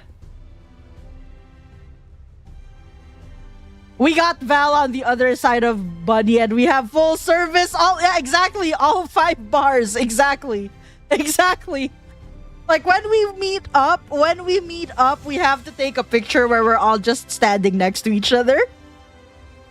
You've yet to steer us wrong. And then Norin, wait. Is Norin shorter than Val? Norin is shorter than Val.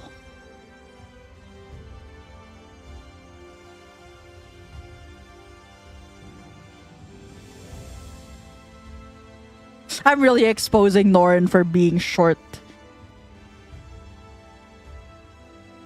You've yet to steer us wrong, so I'm willing to hear what you have to say. I think Norin might be the shortest.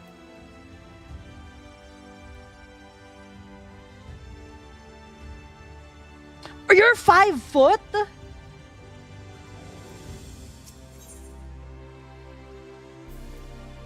A contender? We have a contender. Motherfuck!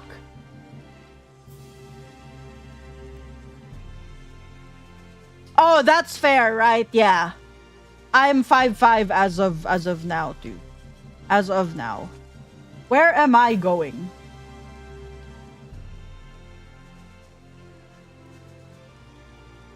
No.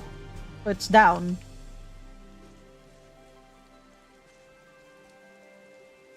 No, it's not. Jeez, fuck.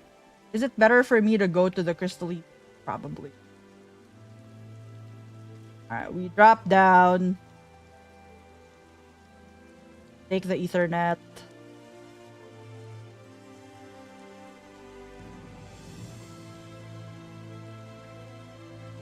Yeah, 0.5, okay? Remember 0.5.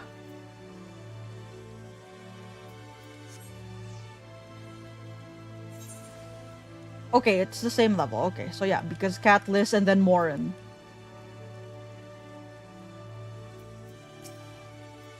Well, what a coincidence. I was just reading over a letter I received from Granolt not long ago.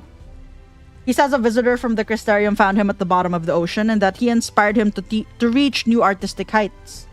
Well, I can only think of one person capable of both feats, though I'd say the latter is far more impressive. To think fate could bring the two of you together in such a place. Yeah, I'm sorry, Jaded, but you're gonna have to sit down. I'm sorry, you mean the Exarch didn't tell us the whole story of the Warriors of Light? Well, whatever he's left unsaid, I'm all ears. Alright, and then Cabinet of Curiosity.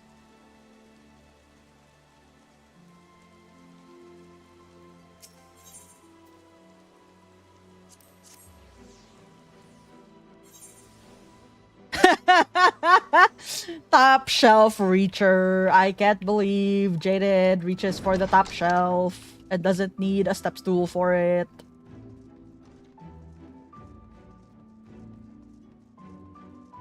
God, when short person and tall person sitting in chair and eye level height. That's the shit I'm talking about.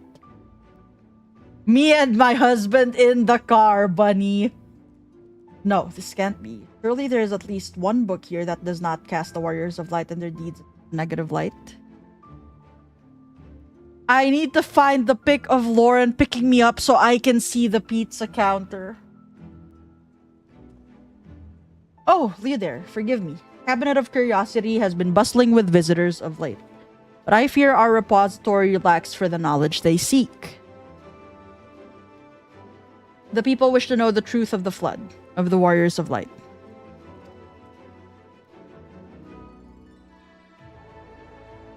I've searched high and low, but alas, every account portrays them as no better than sin-eaters, abominations worthy only of scorn and resentment.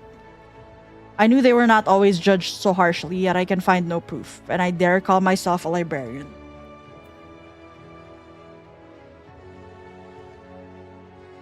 Oh yeah, that's actually, holy shit, that's a lot of height. Is the brace? Brace was trash, bed yes.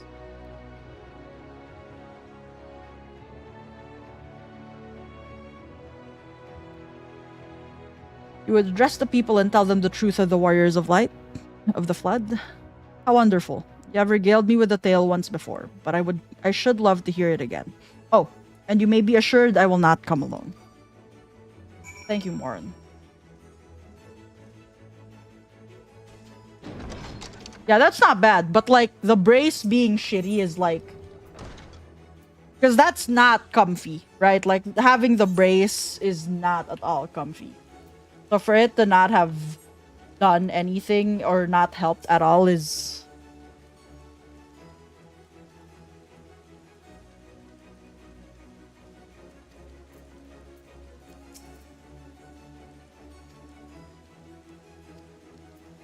Oh, Leo's about to get so mad.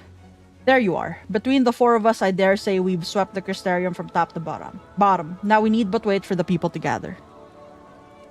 Everything at work is set up for short people, so I have to compress or look down at every... Yeah. Yeah, that would hurt.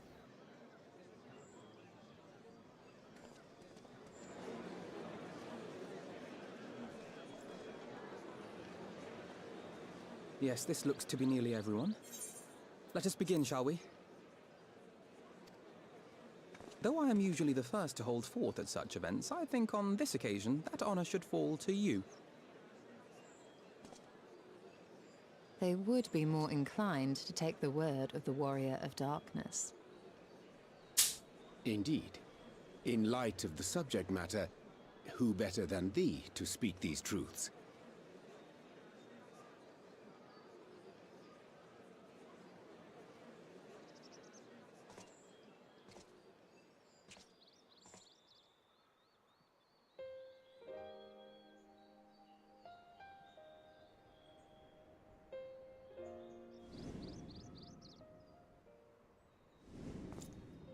Big stretch.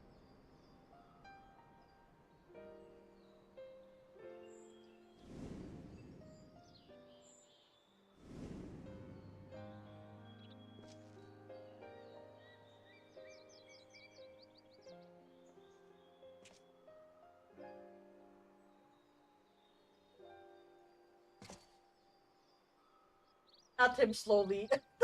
Fuck. You're so funny.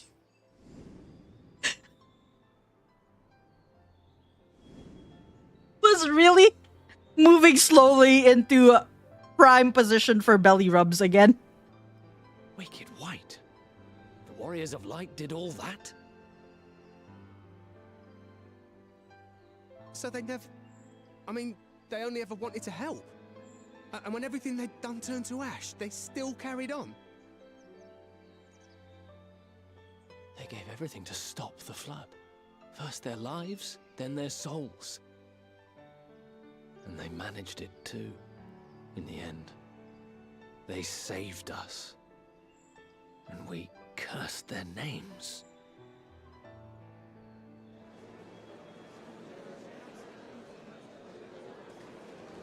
Good boy. This should go a long way towards... Wavy. Wavy. It has dropped 7 hours ago.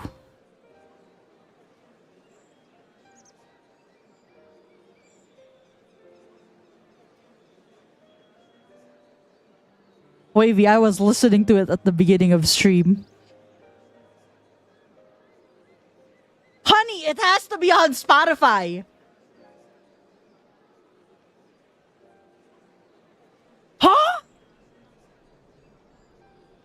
Here, my computer is at EST.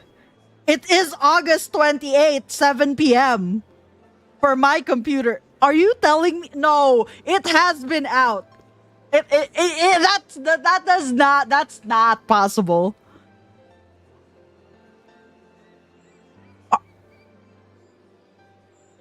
No, are you fucking kidding me? Are you guys? Yes, Bucky. I think Bucky might has to piss. He might has to piss. Guys, are you fucking kidding me? I was literally... Alright, I'm gonna... Because Bucky needs to go out anyway. I'll play it for you guys while I'm away. I'll be back. I'm so sorry. I'm so sorry you guys have to suffer through the time gating. But I was listening to it here because this made my jaw drop when I listened to the lyrics of this. Have a good time. I'll be back.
All right, chat. That was it. That was it. That was the entirety. I didn't play Man-Child. Man-Child is the first song on the album, obviously. But I didn't play Man-Child. But yes, that is. Thank you for coming to the Sabrina Carpenter listening party. Cinema. Simina! Again? Ranch people exist. Well, okay. Well, on pizza, I have heard people say that they want, that they like that. I mean, it's strange. I don't agree with ranch on pizza, but yeah, I suppose.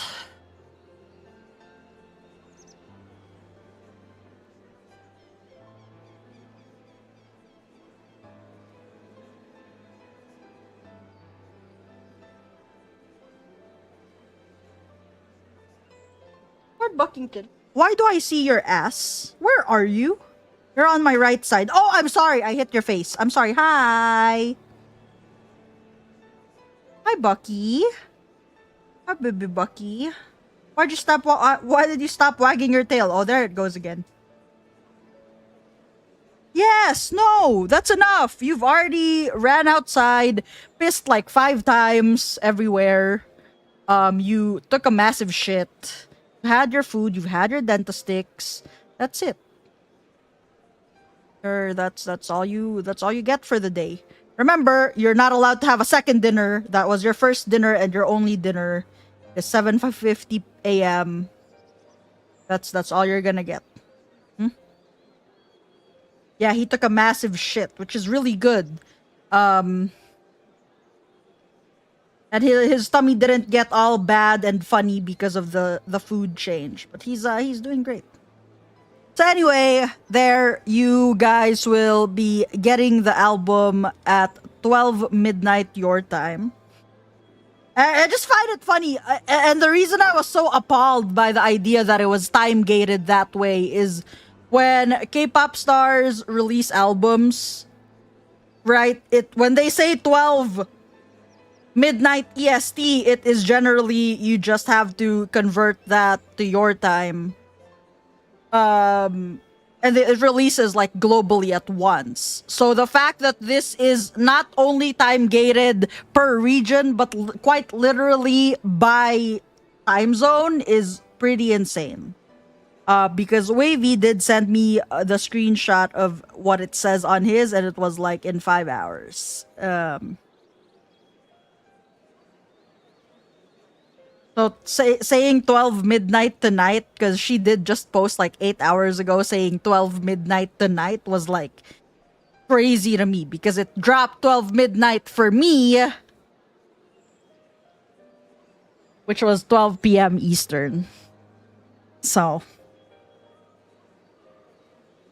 thank you, Miss Carpenter, I suppose. It's very good. It was a really good album. I enjoy her voice so much. As sussy as the songs are, I enjoy her voice so much. She is an insanely good singer. They do all the right things in that studio, dude. I think her working with Jack Antonoff really pays off a lot.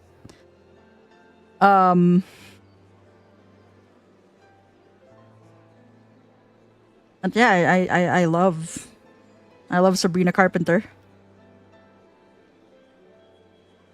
Yeah, that's Jack. She has constantly worked with Jack and Amy Allen for since Short and Sweet. Was Emails I Can't Send? Who produced Emails I Can't Send?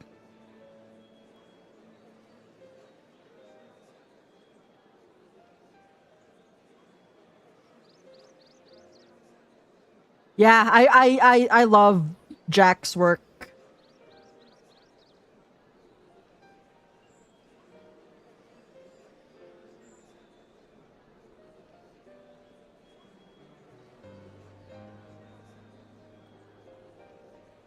Okay, emails I can't send wasn't. Well. Yeah, it wasn't. It wasn't. So it started in Short and Sweet. Short and Sweet was by Jack Antonoff.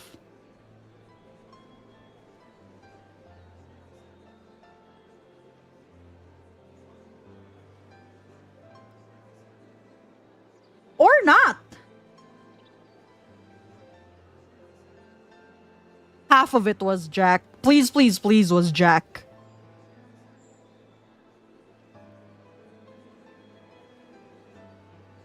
But yeah, it's something. I'm very excited for the deluxe. She's eating, dog. She cooked and she ate. And it's just wow, that was a really good album. There was no skip, right? Like there was nothing where I was like, okay. No, there was every song on that album. Listen to it in order. That transition between those two songs in the middle of the album made my brain tingle in a really nice way. And if you guys are gonna listen to it when it drops in a few hours, listen to it in order. It is amazing. Anyway, Lord Buckington has had his din-din. He has, as you guys can see, he is a smiley boy now instead of a depressed little child. It is because he has taken a massive shit and he has eaten and he has gotten his dentistix. Hi, Chocoloco. Happy now. Show them your happy face. That is his happy face. Happy. Happy boy.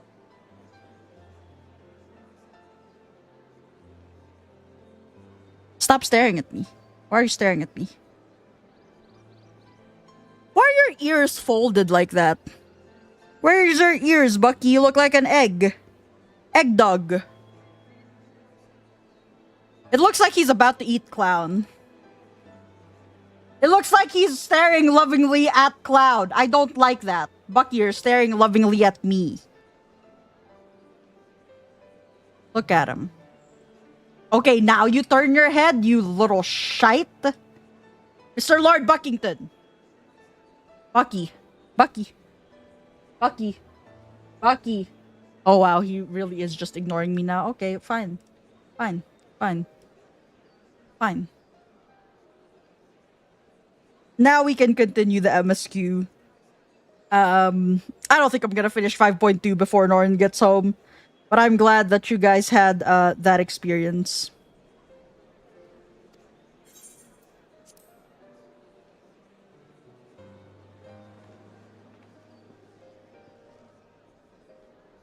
It's okay, Leodare can get angry now.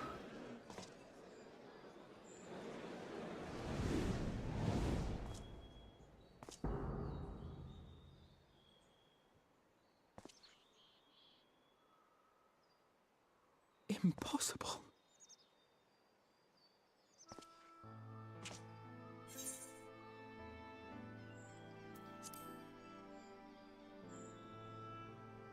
I definitely see something. You don't think it's a ghost, do you? Alright, he's scared of ghosts. Yonder standeth no bloodless apparition, but a warrior of light and darkness both. Ardbert. What in the world?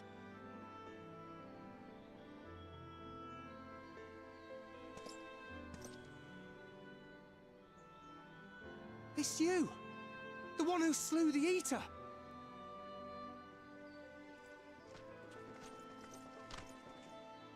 That it should be the warrior of darkness who brought the truth to light. You've saved me a fair bit of time.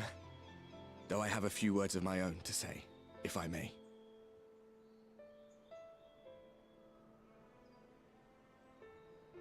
People of the Crystarium! I am Ardbert. One of those you know as a warrior of light. That's impossible. You should be dead. Aye, that I should. But as the world has been given new life, so Okay, too Bucky. have I. Goodbye, Bucky Cam. I know not why I, and I alone, have been gifted this chance. But I do know this. Only by the will of the star itself could such a miracle come to pass.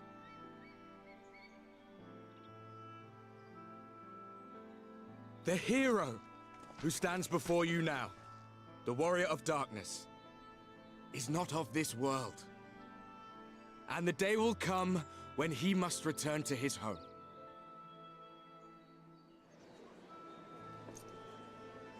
So headcanon, right? Because I do bring back Ardbert. Is our home.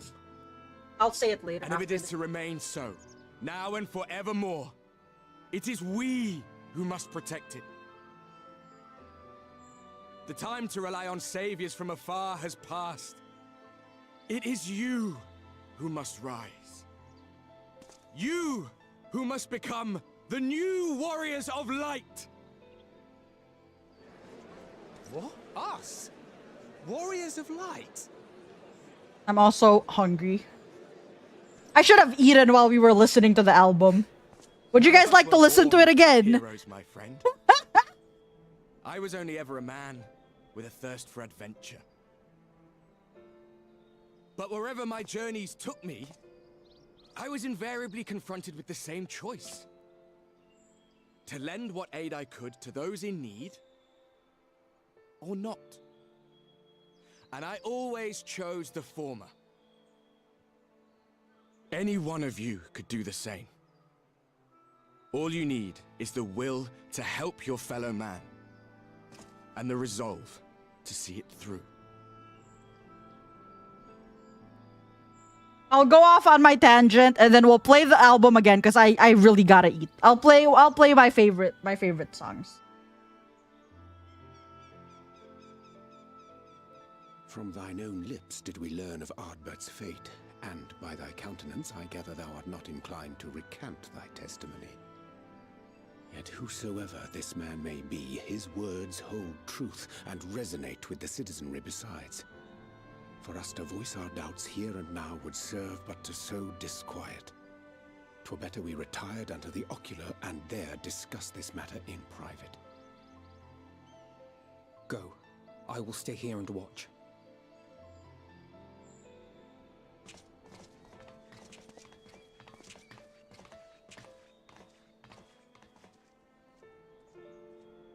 God, he's so angry. Best friend, dude.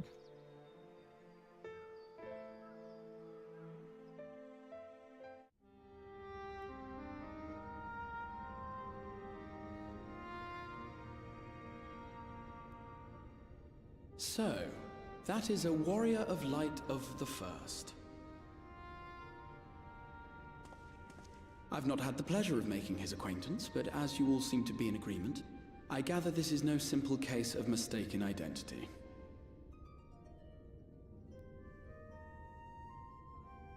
As far as I was able to discern, that was indeed Ardbert. It has been a long time, but not that long.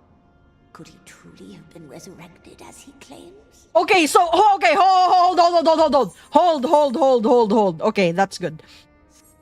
It's very interesting that Beck Lug makes that statement of it's been long but not that long, because right, the other day we were talking about how I guess there's a statute of limitation of when you can return, like how Xenos wrestled his body back, right? Or how his soul was able to return to his body.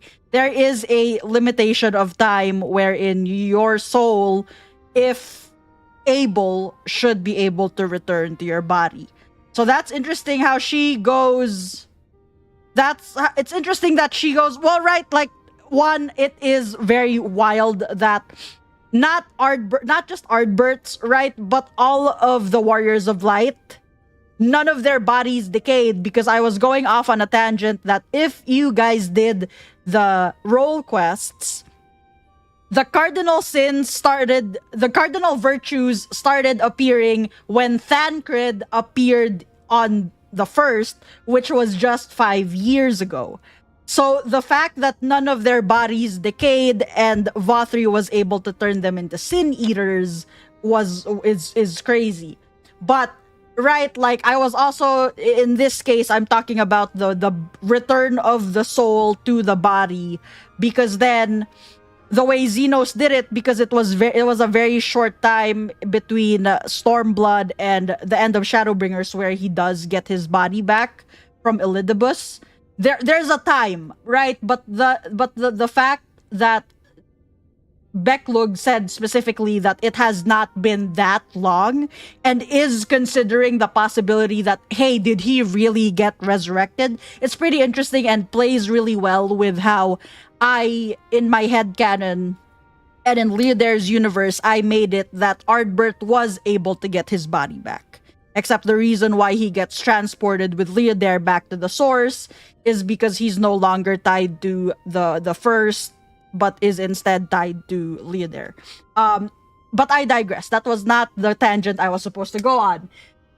In my head canon, the reason why Leodair was immediately like, fuck you, you're fake, is because he can hear Ardbert in his head. Because as far as the time that they are joined in soul, Ardbert is a conscious being in his head. Like, he can still hear his thoughts. So it was very fast for him to go, you're fucking fake. Because I can still hear Ardbert. And why, when they return to the source and Ardbert touches his arm or his shoulder, he goes, ah, shit, my head's quiet. That's really you. Like, your soul is there again. But yeah, that's how that goes. Establishment for when we get to that point where they return to the source together. But that's insane. Like, that was a really good line. That helped my vague explanation of ether hand waving, because that's how we have to do it, because etherology is so fucking convoluted. It's midichlorians all over again.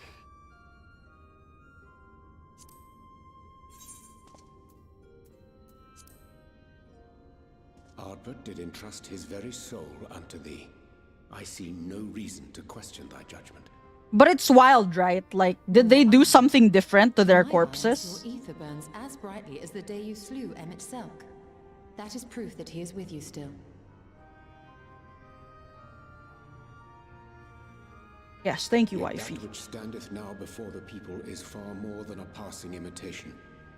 I am reminded of the cardinal virtues, though a sin eater he is not.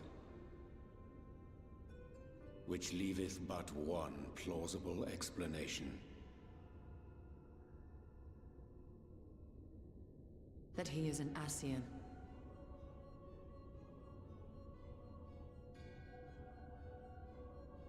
Given their fondness for posthumous possession, I would have to agree. God, Leodair hated Elidibus so much. From what I Holy shit. understand, the Warriors of Light were laid to rest in Yulmore by those whom they had aided in life. At the time, some few still remembered them as heroes. Needless to say, 4 of them were subsequently exhumed to serve as the virtues. And if one knew where to look, Ardbert too would not have been difficult to find. Assuming then that this is indeed the work of an Ascian, my mind inevitably turns to the last remaining paragon to survive the Sundering.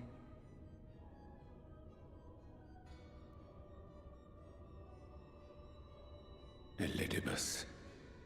Yeah, ether is soft magic described as hard magic, yep. That Xenos hath reclaimed his own flesh is known.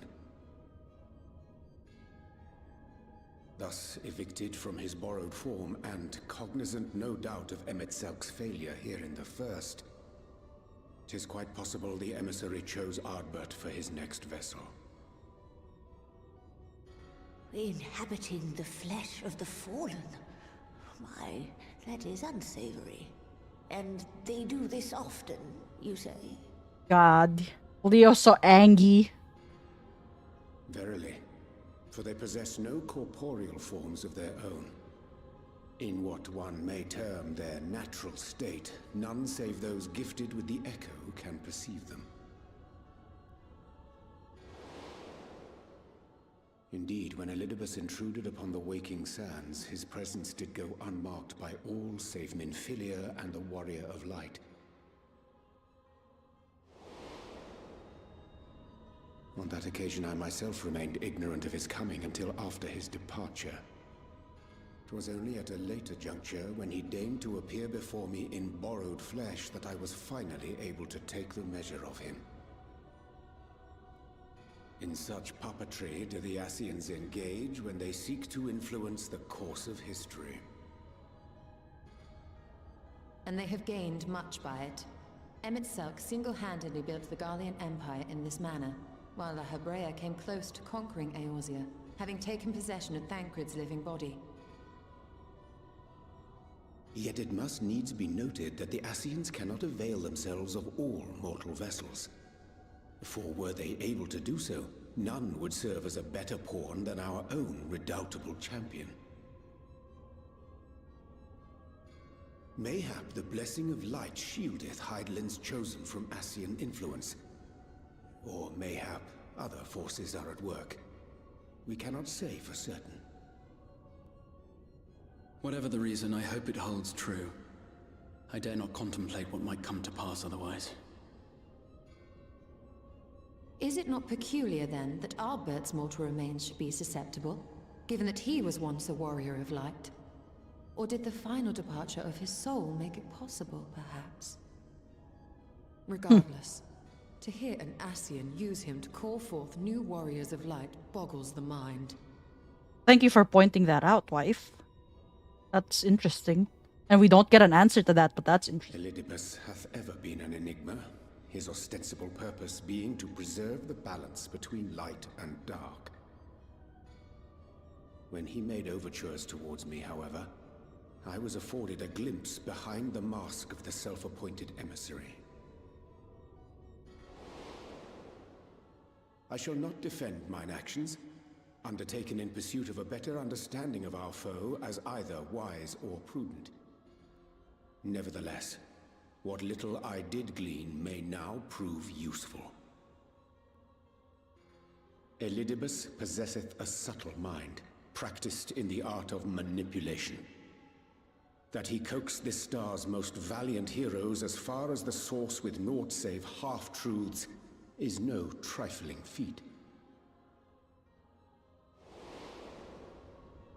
And now I believe he doth employ his skills once more to some as yet unknown end.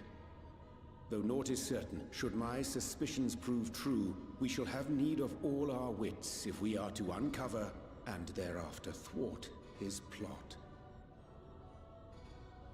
Agreed. 'Tis plain that simply speaking out against him will not avail us. At best, it would only serve to confuse the people. And I would hesitate to do anything which might tarnish Ardbert's reputation once more, nor yours by association.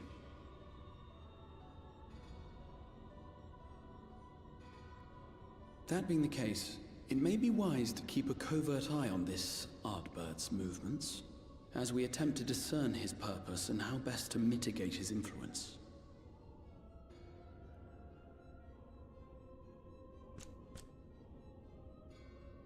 His performance appears to have concluded. What now? Go back out and follow him?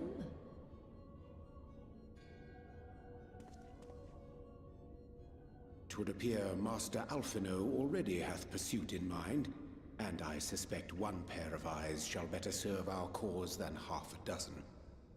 Let the rest of us maintain an inconspicuous distance, for the present at least.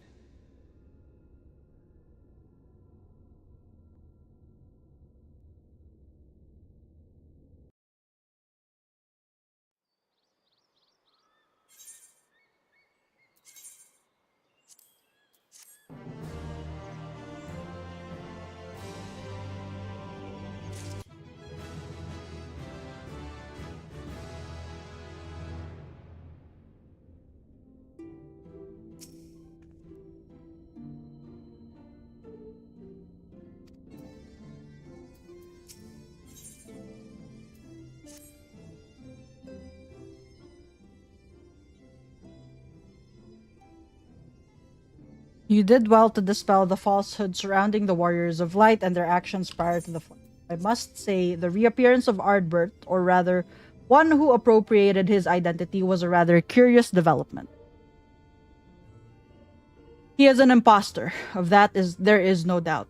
But to the masses, he will appear as a hero returned from the grave. After the warriors of light were laid to rest in Yulmore, the people prayed fervently for the gods to deliver them from their plight. Prayed that these fallen heroes be born again for their sacrifice. What bitter irony.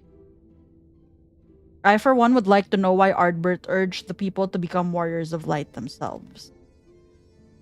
Ere we take action, we must needs ascertain his intent. Let us pray that Master Alphino returneth soon with that most essential knowledge. For now, I think it best to apprise Thancred and Reen of our effort. When we do confront Ardbert, we shall no doubt have need of their strength. Agreed. I think it prudent we all take measures to prepare for what's to come. Beklug and I will continue our research into how we might improve the spirit vessel, that it might one day carry you home.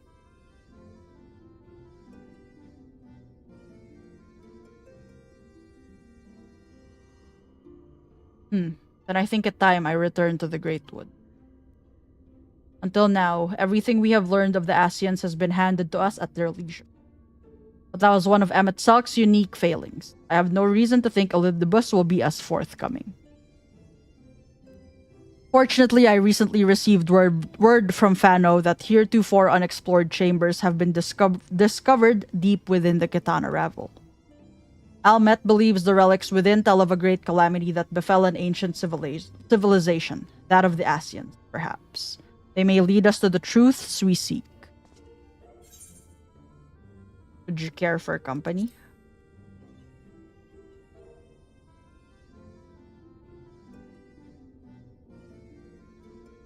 I wouldn't dream of going without you.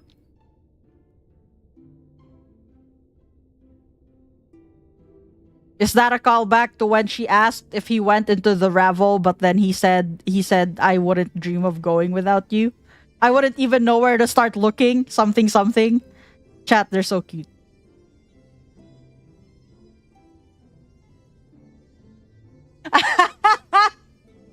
I love when the game feeds me content. Yes, Bucky. Now, can pee again if that's really...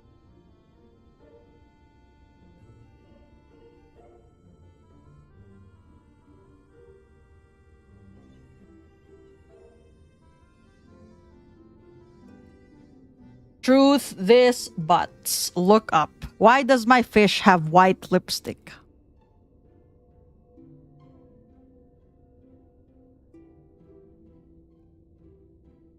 I don't know. Aren't clownfish mouths just like that? That's not white. That's yellow. Does she imply? Like, what do you mean? You're coming too? That's so funny. I'm sorry, but there is no other option. Leo would have, obviously. Leo's a wife man. He's just a wife guy. Why do you not have white lipstick? It does look white when it's small, right? That's why I had to zoom in. When the game enables your self-delusions. Like, yes, thank you. I am fully immersed into this. Ah, they're so cute. When you are ready, make for Fano. Almet and her sisters will be expecting us. Then let us be about our task. Pray, give my regards to the V's. I'm sorry, Lord Buckington needs me. I'm sorry, I got distracted by wife. What do you want?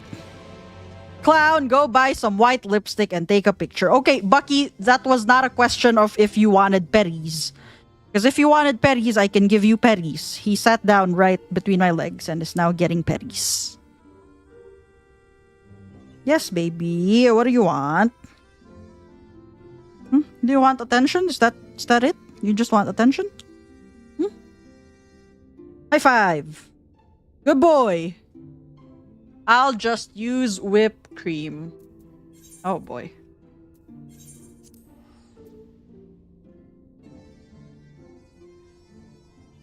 Bucky, okay, what are you actually? Alright, no, here you go again. You just literally just been like 20 minutes.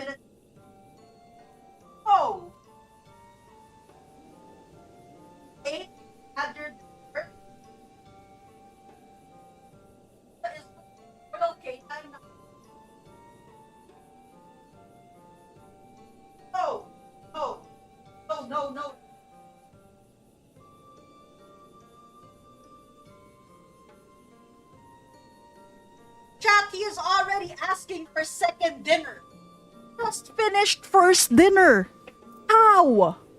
Anyway, I got my food. I'm just gonna get Leo to reunite with his wife and then we break. Oh, fuck you. Press my mountain button. Why is my hotbar unlocked?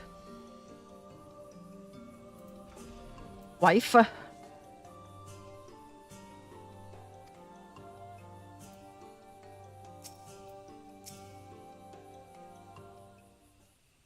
Actually, I can eat. I just won't read out loud.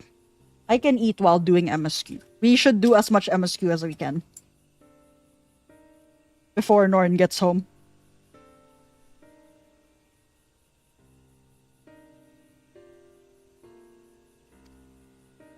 I can auto skip this. I'm gonna eat, chat.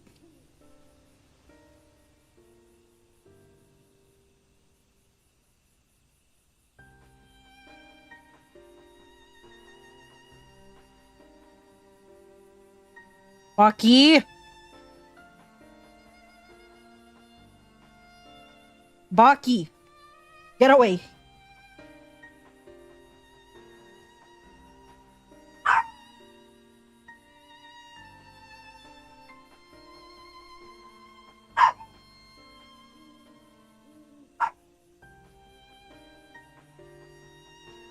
Also, Miaran, I don't know if I said hello. Hi, Miaran. Cheesecake Factory sounds good.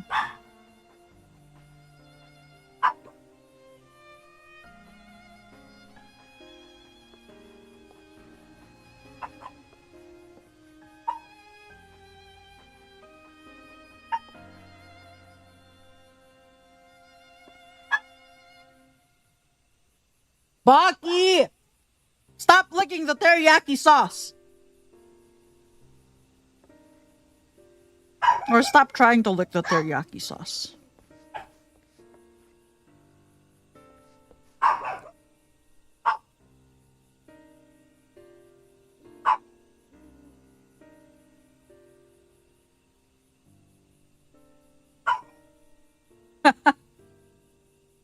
Bucky!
I am assuming that in all of the tangents I have tangented and all of the time I have let pass, that you guys are at the dungeon.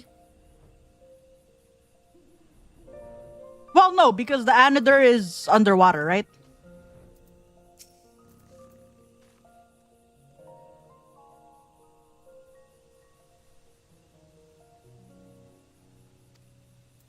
Oh, this is a solo dungeon. Solo duty.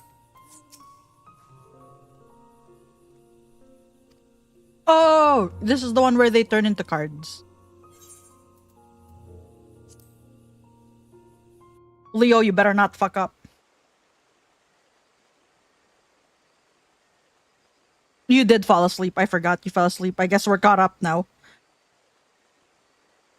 I don't know how far Bunny got, though. You are at... Okay. Come. Our new discoveries are to be found this way.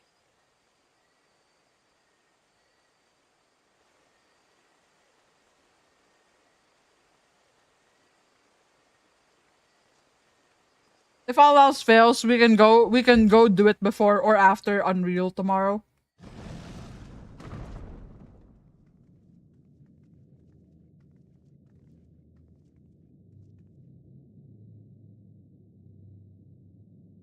The people of Ronka are known to have venerated animals, but these features do not match those of any indigenous species. This is no common beast. Though that much is plain from its proportions. Lifelike, is it not? One could almost imagine it breathed.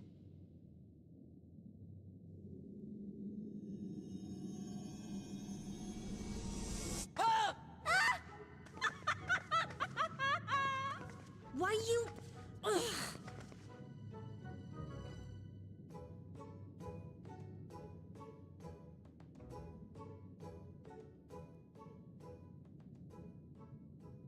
This owl, by contrast, seems no different from the others we've seen.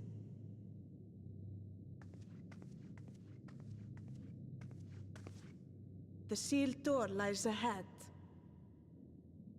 Where's Lau? He was waiting for the bun girl.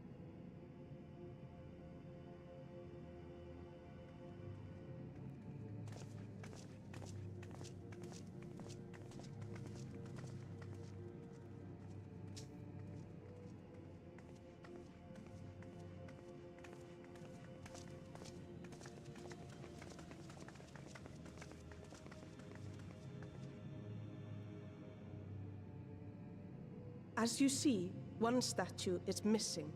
I expect we are meant to replace it as before. I'm sorry, I have one more bite of this.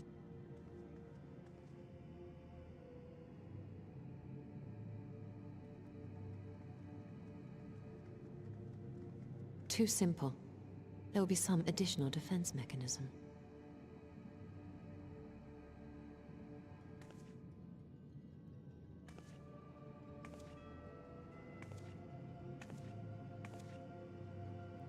Just a moment. There are words carved into the stone.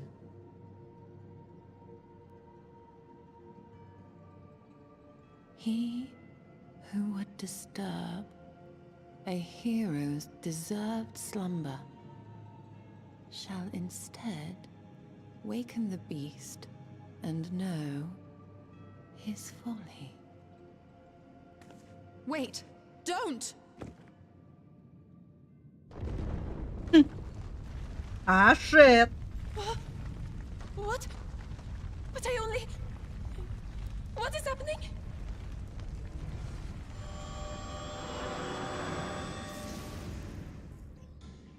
Oh no, oh no, oh no, oh no, it lives! Why am I not surprised? Prepare yourselves.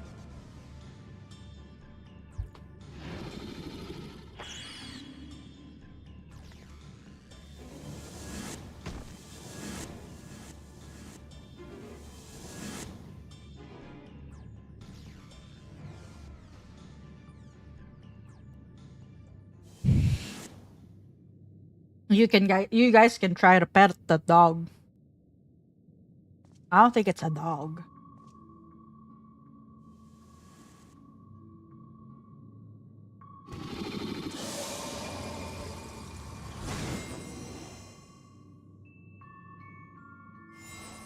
Angie! Leo, that dog just turned your wife into a card!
Theft of paw.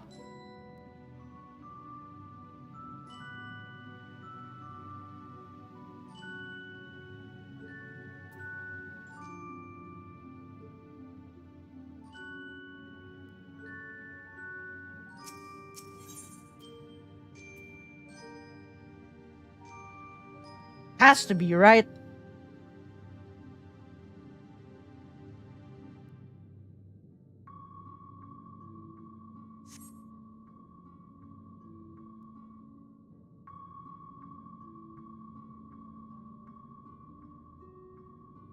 Not a part betterment of the whole door effort.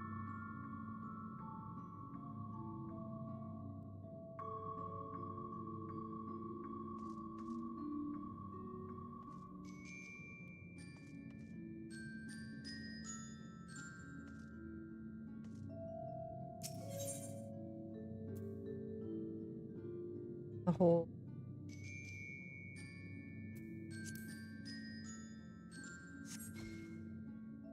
Hmm. Mm-hmm.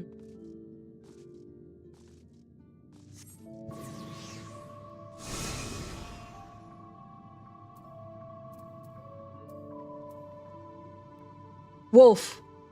Easy.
You changed the game! Really? You changed the game. Oh, this is the memory game, huh?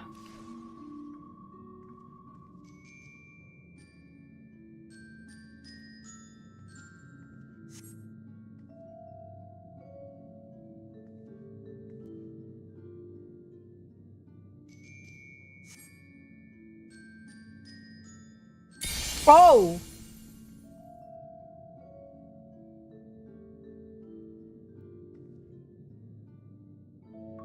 Okay.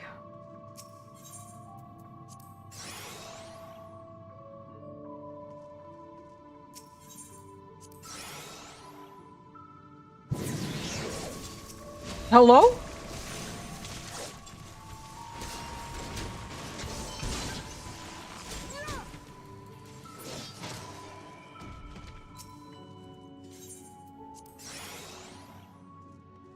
Ah, I see. Oh, thank God. Thank you, wife.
Oh no, wife, I'm so sorry.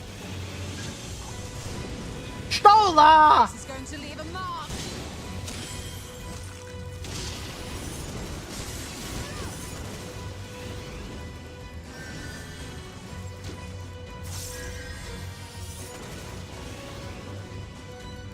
Oh. Pixel too small.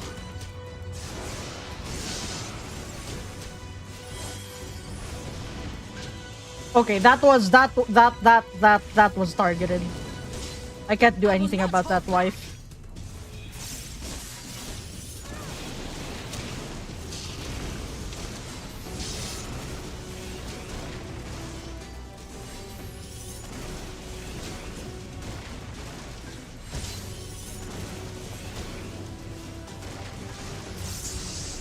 Take this, and that, and this!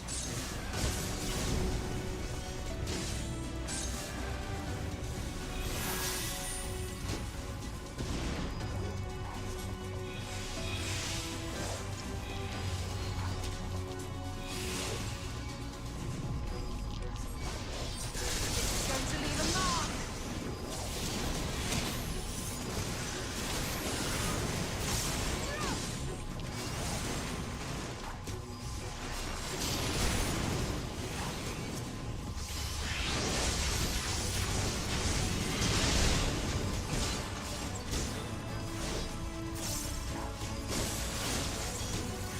This is fine, guys.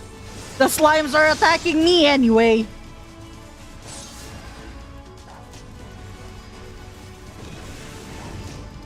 That didn't even break my TBN. Oh, it did. One of them did.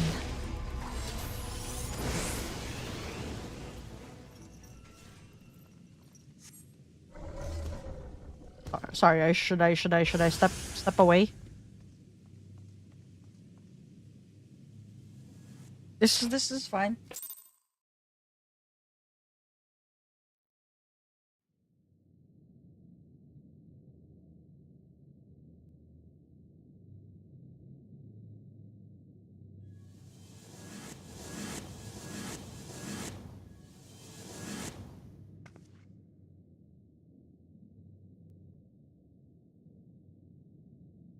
Twould seem the magics have returned us. How polite.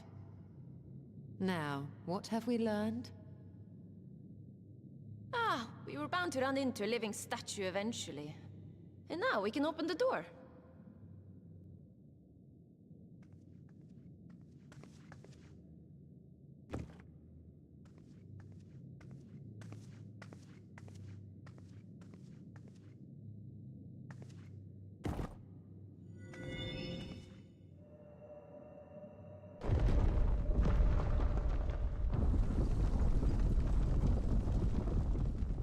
He who would disturb a hero's deserved slumber.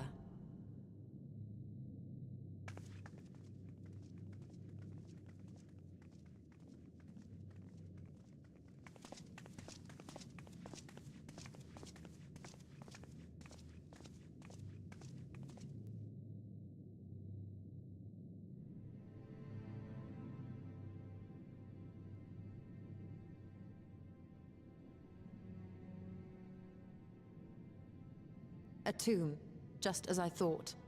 Befitting a hero.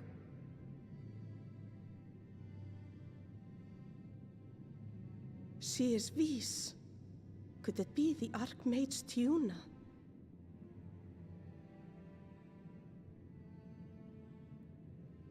A legendary hero of Ronka, as you surmised. The tales tell of how she smote entire armies with a single incantation. So potent was her spellcraft, though she ever fought in the name of peace. I thought them no more than tales. To think she really existed. Well, I for one always believed.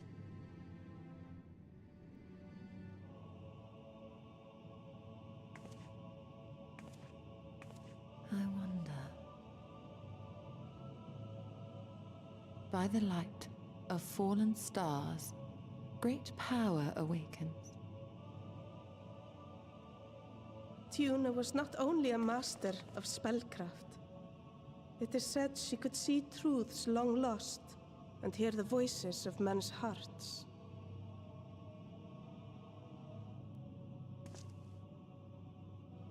Naught less than the Echo.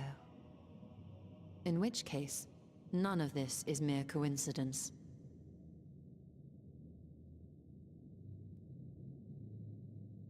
A shower of stars setting the sky aflame.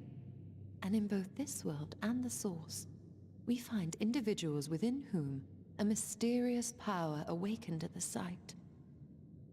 We can never unpick the why of it. Now, however, I believe we might. Does the scene depicted here not resemble the one we saw when we first ventured into the Katana Ravel?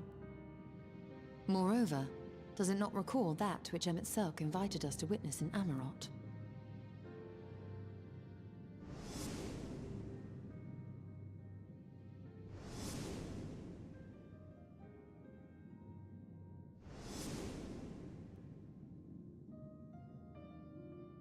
The final days.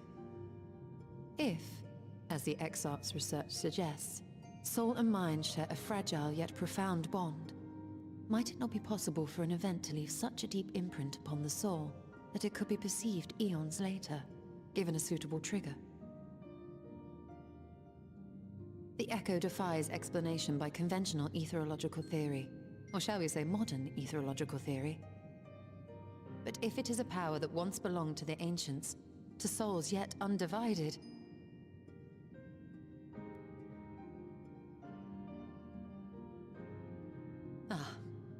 it would seem I have entered the realm of pure speculation, and I call myself a scholar. I shall refrain from making any further wild claims until such time as I have evidence.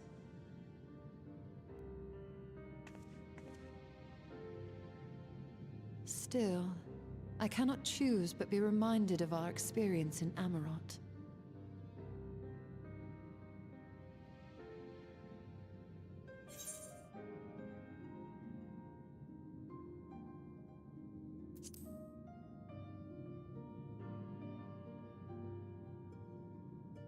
Remember us.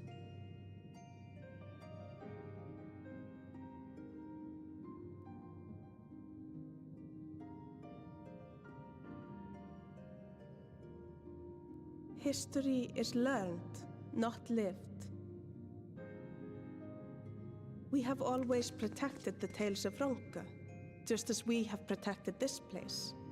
But we are mindful of what our mothers taught us. We see the past through our own eyes, and speak of it with our own words. Thus do we come to understand it in our own way. But this is not the same as remembering. Your mothers were wise. Though we witnessed the final days, our impressions cannot fail to be colored by our own experiences and expectations. Those who lived through it would have perceived the event quite differently.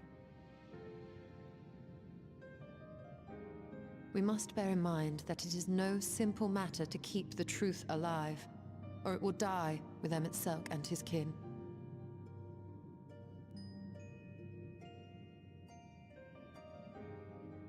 But we have disturbed Tiuna long enough. Fana will serve similarly well as a venue for our contemplations.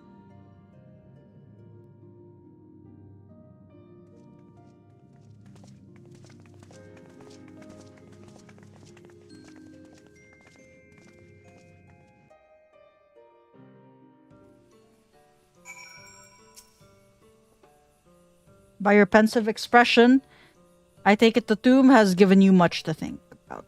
That as well. In time, the knowledge you have gleaned will lead to understanding, thus arm you for what is to come. Before you leave, however, I would speak again of the teachings of our forebears. History is learned, not lived. The legend of Tiuna and her exploits has been told countless times over the centuries. Yet, as it is handed from one generation to the next, the story changes. With each telling of the tale, there are new flourishes. details changed or lost. We can never truly know how she lived, for we were not there to see it. But we are here now to bear witness to your life. We have seen the change you have wrought, echoes that will endure long after you are gone, and though it too will change in time, I swear to you, we shall do our best to preserve your story.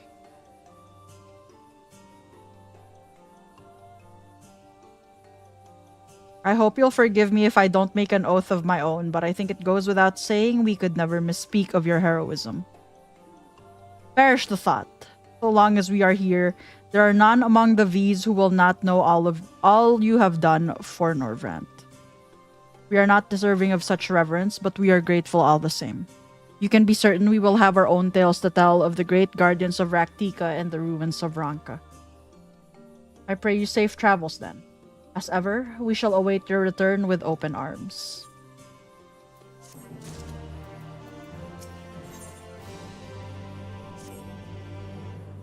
Although we learned not of the Asians, the insight we gained into the Echo made our trip worthwhile.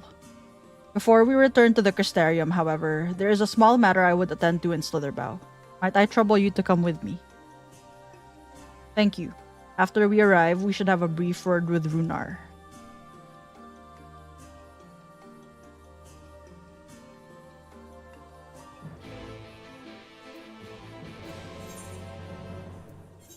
Must you really ask, wifey?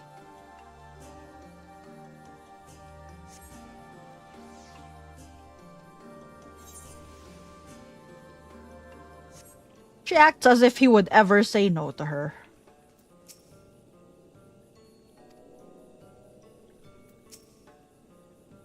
This guy.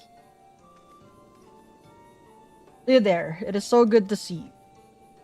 You've arrived at a most opportune time. I was preparing a pot of my famous stew. Come, I will ready a place for you. I'm sorry, Runar, but we haven't the... Please, I insist. It will only take a minute.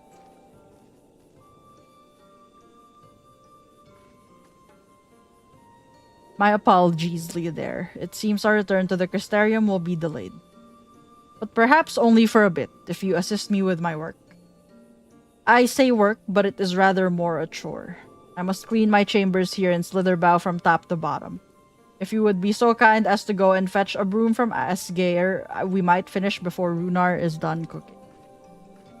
Cleaning again?!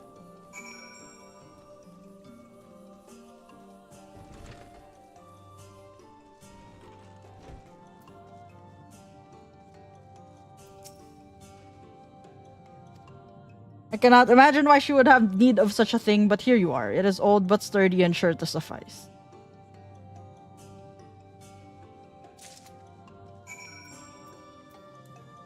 Second time they're cleaning.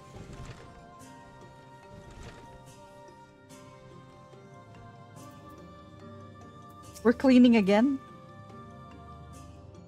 I just asked Gayer was able to find a broom for us.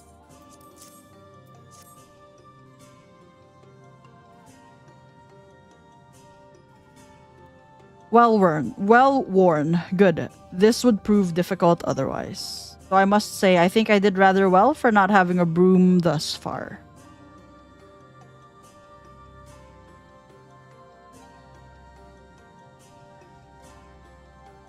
Yes, well, you weren't buried beneath a veritable avalanche of books when you entered, were you? Right. Anyway, it is time I finished cleaning with the help of that broom. Done well! And this is why she is the messy one and he is the neat one.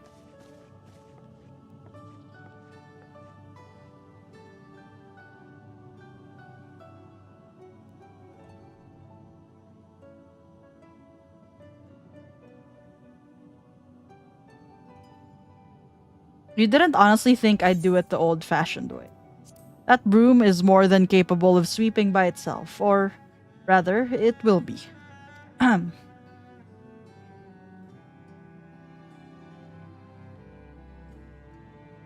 Time to rise, to swish and sweep. A tidy chamber you must keep. To this task you shall be bound until no dust is to be found.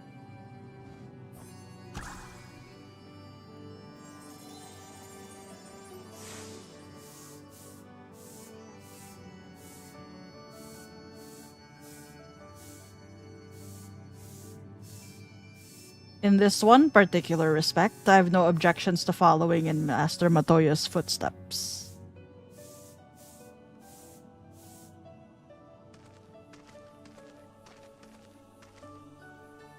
In future, I may need you to remind me the pursuit of knowledge does not preclude other equally important duties, such as maintaining clean quarters for said pursuit.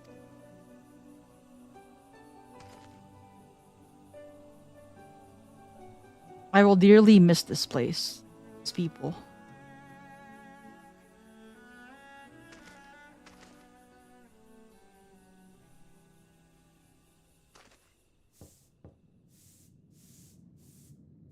Master Matoya, pardon the interruption, but the stew is ready. Why are you dead? Shh.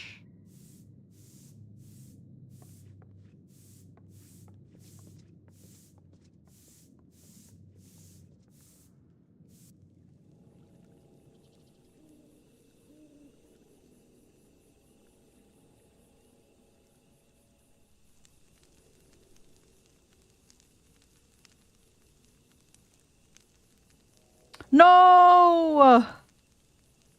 Something troubling you. You've been rather quiet. No, everything is fine, I assure you. It has been a long day, is all. I see.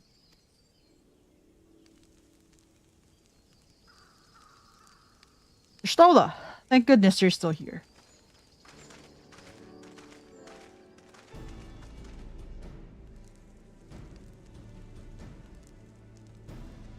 Alphino, I thought you were following Ardbert. I was, though I'm sad to say I lost track of him shortly after entering these woods. He seems determined to traverse every ilm of Norvrant in his quest to spread the truth of the Warriors of Light and the Flood.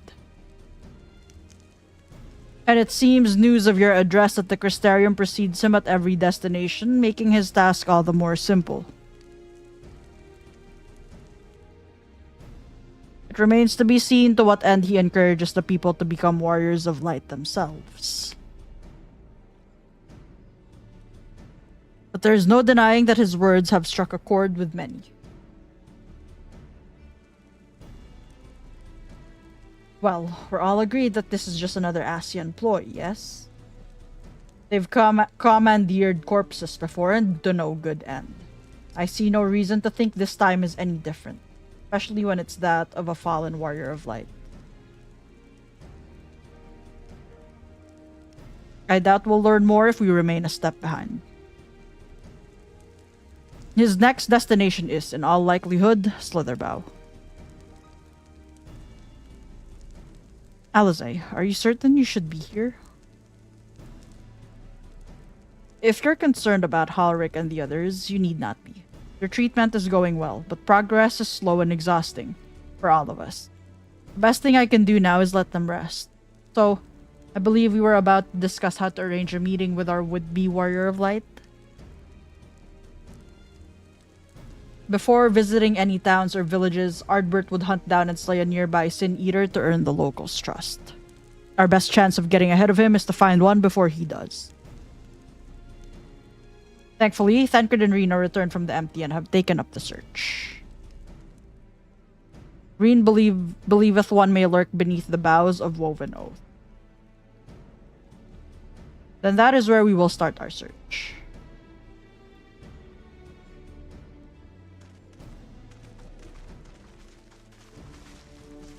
Master Matoya.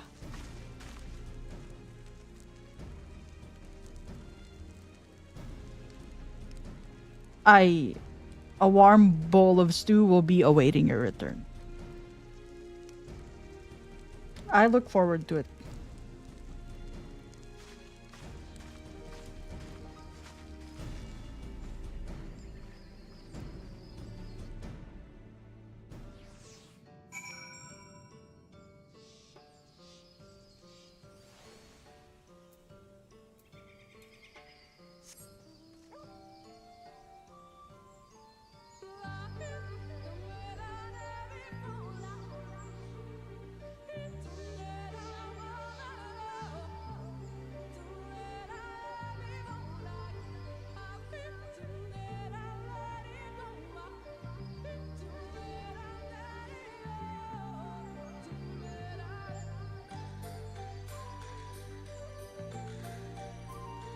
Hello, little baby Reen. I missed you. I guess you too, Thancred. Oh, this is the first time they're seeing each other since Leo found out Zal was still alive. This is so funny. Leo, you're so bad. If you were hoping to vent your frustrations on our Issa friend here, I can only apologize.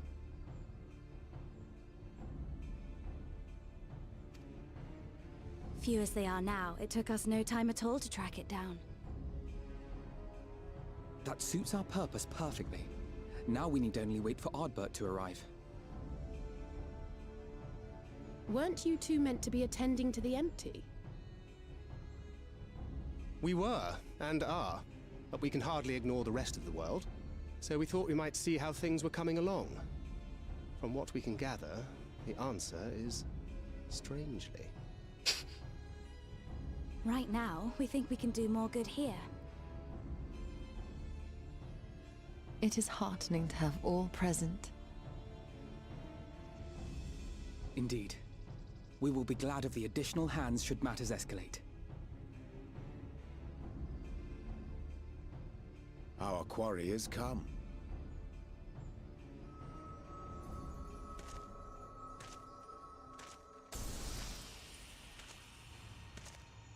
Mage. It seems I've lost this particular race.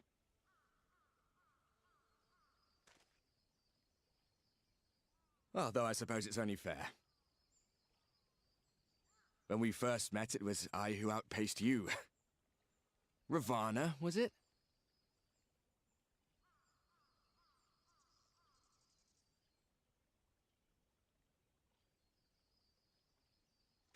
But where are my manners? I wouldn't be here were it not for you, and I have yet to say a word of thanks.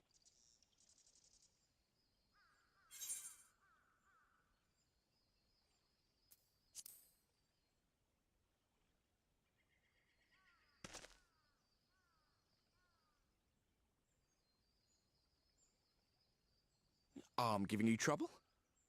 You should have it examined. That's not my Ardbert!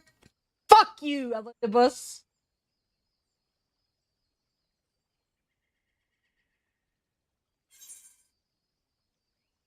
I thought you were supposed to be good at this.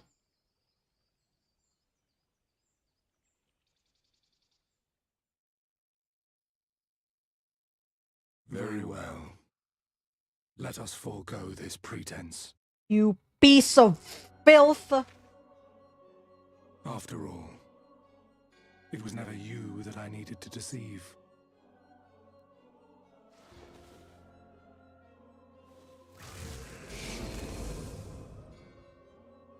Yes, it is I, Elizabeth. Through your time in Emet-Selk's imitation of our home, I'm going to get some cake. A better understanding of my role since last we met. Fuck you. Not Fuck you, that it Elidibus. matters.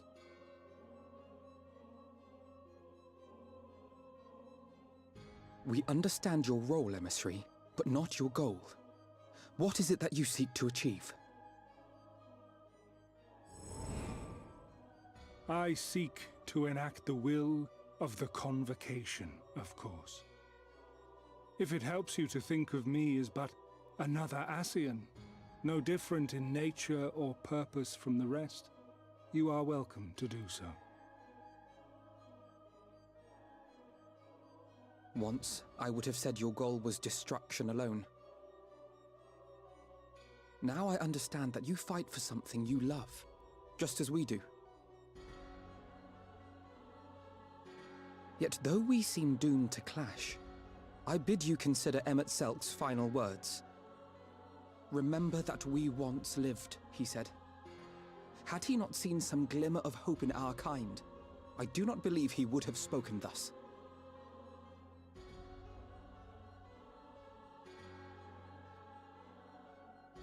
None better understood your plight than he. His words must surely be worthy of your consideration.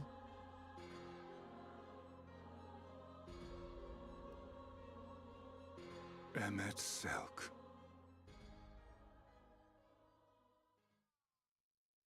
How very unlike you to err so gravely. That one should stray at the end of so onerous a path is understandable, but I had thought you above such weakness. Mayhap you thought the same. Would that I had been present to offer correction. But I shall do so now, as is my duty, and return all to its proper course. As for you, look at yourselves. Look at your history. Look back 100 short years to how your greatest warriors were undone.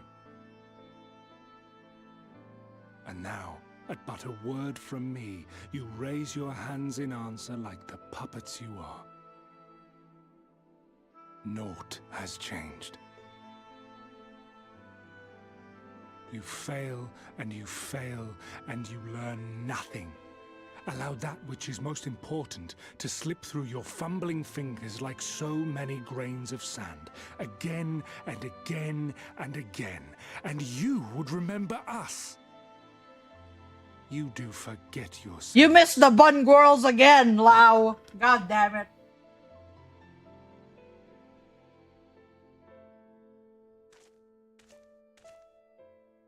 There is no common ground to be found between you and I, nor do I require any. I have my duty. Wait!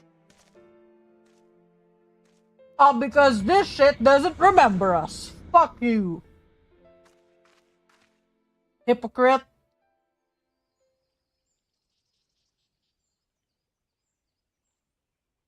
Well, we have confirmed the identity of our foe at least, and 'tis safe to say his objective is the rejoining. But we still have no idea how playing the part of a warrior of light will further his cause, nor why he would spur others to do the same. Oh, that's fair, Lau. Another visit to the Tempest may shed some light upon these mysteries. Whether we are to exchange words or blows with Elidibus at our next meeting, the fact remains, we know too little. Ere our paths cross again, I would learn more of the world that once was, and of Elidibus himself. In this, we would be best served going directly to his home, much as Emmett Selk came to ours. Though I see the wisdom in thy suggestion, the Amarot we visited is but a phantom born of Emmett Selk's memory. I fear it will teach us little that we do not already know. I quite agree. Yet the ruins of the actual city remain unexplored. Given the vastness of the Tempest, I should not be surprised were there more such structures like to those in which the Ondo reside.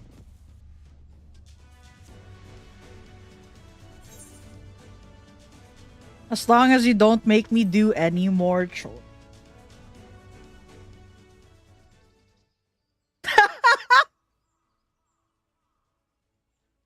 Keep that up and I'll send you to bed without supper.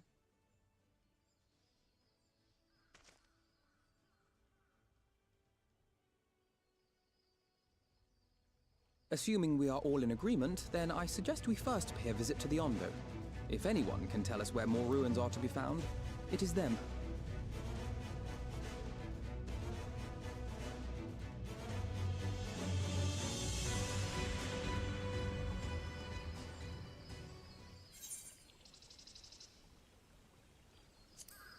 Okay, Leo Monka S2.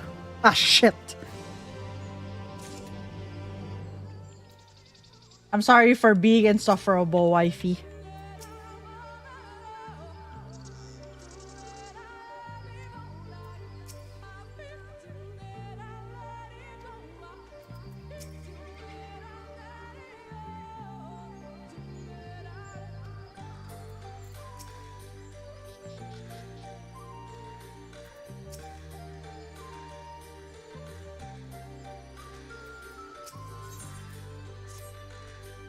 Alphino has the right of it. Let us pay a visit to the Ondo. We should speak with the Tol's Ath. We should speak with Tol's Ath first. As chieftain, he is doubtless privy to a great many secrets.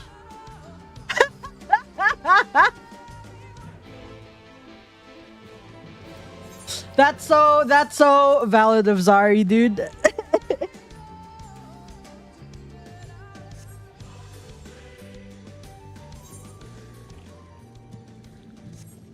That's why it's so funny that Alfie reacted the way that he did, because uh-oh, Dad, you might have gone too far, Dad. I have sent for no Finless once. Perhaps you instead come seeking something of us? He's gonna be whining later at her anyway.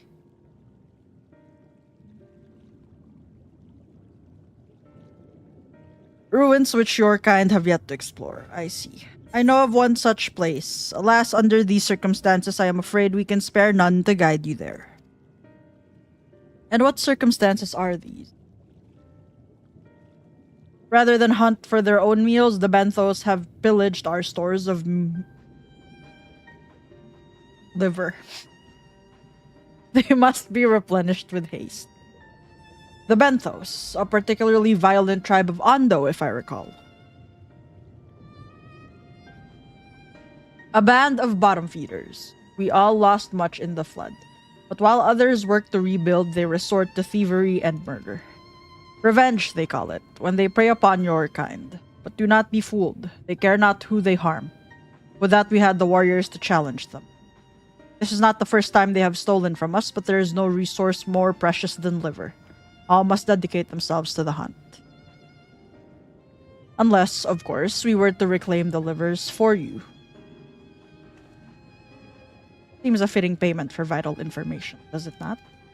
Moreover, one could argue that by employing Bismarck to reach these depths, thereby driving back the waters, we are in part responsible for the deeds of those driven to desperate ends by the changing climes.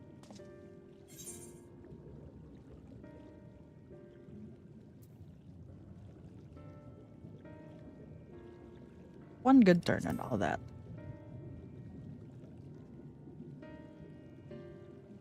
I thought you might say that. Never been one to miss an opportunity to help. Reclaiming the stores it is, then.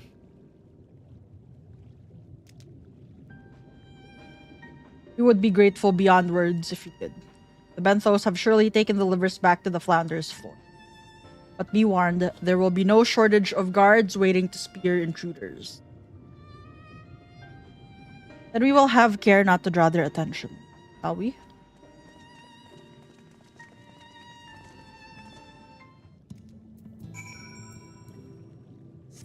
You would know, wouldn't you, wife? Where? Fuck.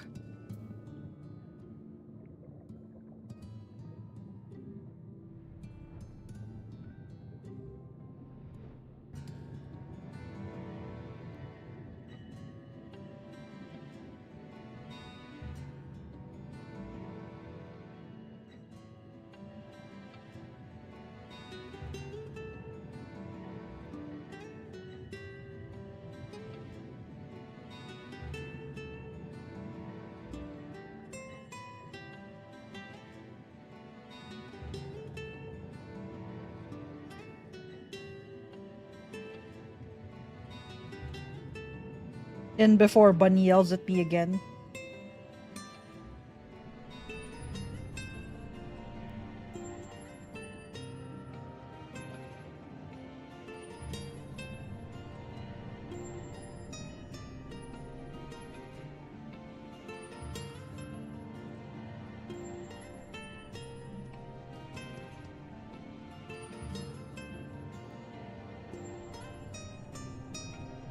Oh, hi, son.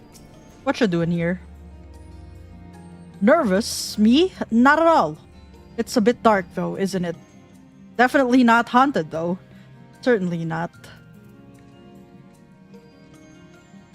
Son! Son! You literally... Oh, Alize's right there. Son, you literally look like you're gonna shit yourself.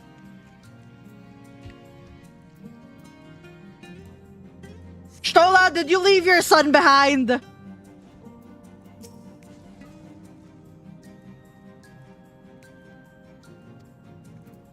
Yeah. Yeah. It's okay, I'll fly through.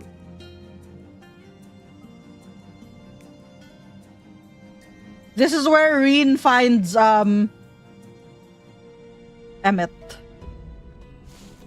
And Grid. Oh. Yeah, no, that's fair.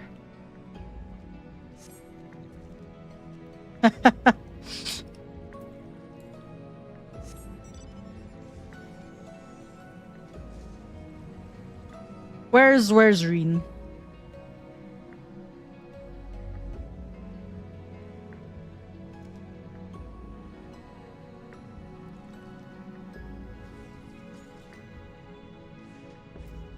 Emmett, good to see you again. Niece, are you trying to talk to the bird? Chat, she's so cute.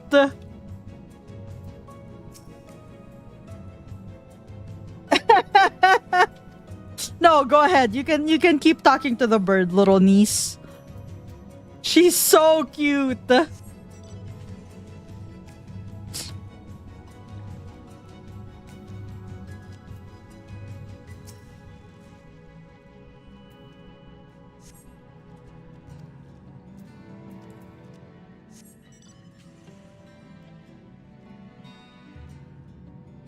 No, that's the exit.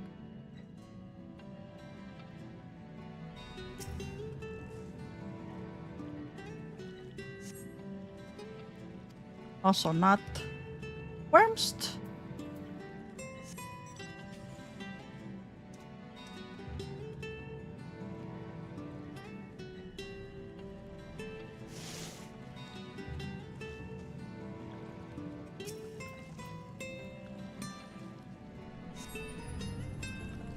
Oh, there we go. Found it.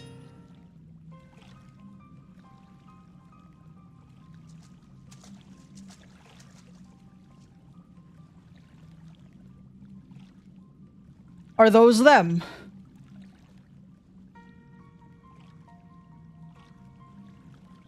Perhaps you've deduced this already, but it seems the Benthos have been raiding Colution storehouses as well as those of the Ondo. Oranges, pumpkin, sweet.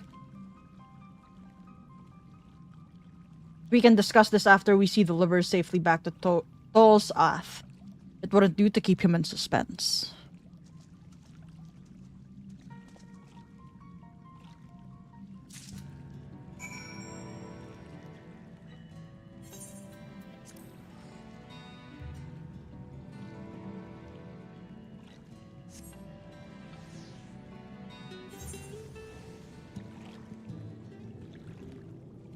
Oh no, not the remapping.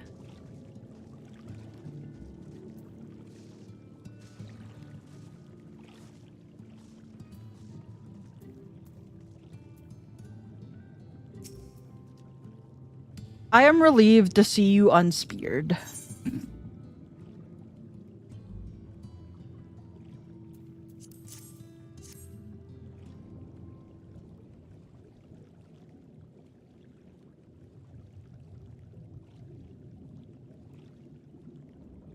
Our precious livers, I knew you would not fail. We also found all manner of foodstuffs from Colusha in the Founder's Floor. Tell me, Tolsath, that seem odd to you? It is brazen, to be sure. I'm reminded of rumors I've heard recently concerning a rash of thefts from Colution warehouses. The perpetrators enter in the dead of night and are gone before anyone has realized what has happened. The Yulmoran army has been investigating, but thus far to no avail. Perhaps the reason they have struggled so is that their quarry is of the sea. The true question then is what we mean to do about it. Much as I would like to proceed to the ruins without further delay, we cannot allow fine. the... It's fine. Oh, hi, It Beaks. doesn't bother me. Bye, It Beaks. doesn't bother me. It bothers me. It bothers me a lot. We cannot allow the Benthos to carry on as they are. If I may, I believe that the ruins are, in fact, key to the Benthos' plan. Is that so? These ruins, which lie deep within the illuminated land, are a recent discovery. We have seen signs that the Benthos are preparing to claim them with all haste. We could not fathom why, but in light of the knowledge that they have been stockpiling resources... Are you home? Have you been fed? Is your ass washed? It is clear that their queen will soon give birth. They require space to raise their young and food for both queen and hatchlings to thrive. Well, we can hardly fault them for that. Under normal circumstances, perhaps, but conditions in the Tempest are far from suitable for spawning.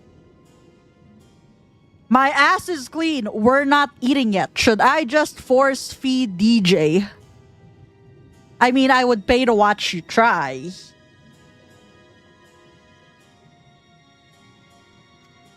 They seek to build an army, and with it take revenge upon the Finlith. It is not a surprise. They came to us not long ago seeking allies for the cause. We rebuffed them, of course. The suffering of others will not serve as balm to their own. Their queen, however, desires only bloodshed and will gladly send her children to die in our stead.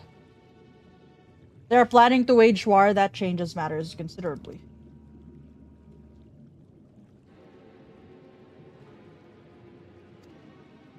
Indeed, I doubt that this can be resolved without violence, but perhaps with a show of force we can convince them to see reason before the die is cast. I would rather not risk your people in the attempt. We travel to the illuminated land. Is there a way we might identify the ruins ourselves? Yes, once you reach its depths, go deeper still. You will see a monstrous structure there upon the seafloor. That you have come to us now is the will of the ancient.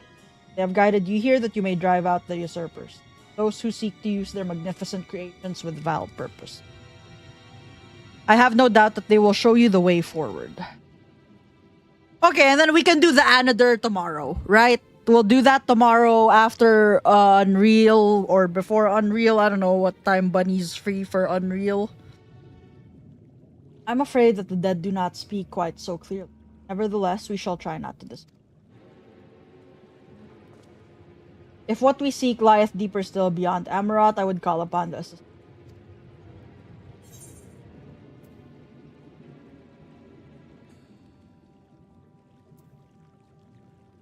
Norin is too busy for me, so I will repeat my story here. I'm on my walking pad. Yes. Hi, Lisa. I'm conducting electricity. I'm very scared of what this is going to go to.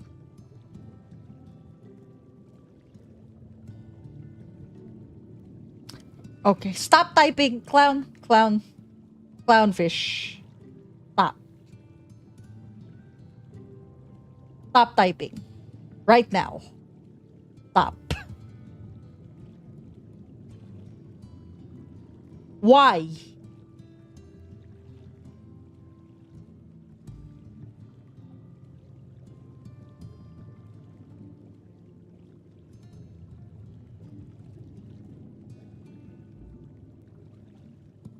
Norin, I think this concern far exceeds your need for pants right now.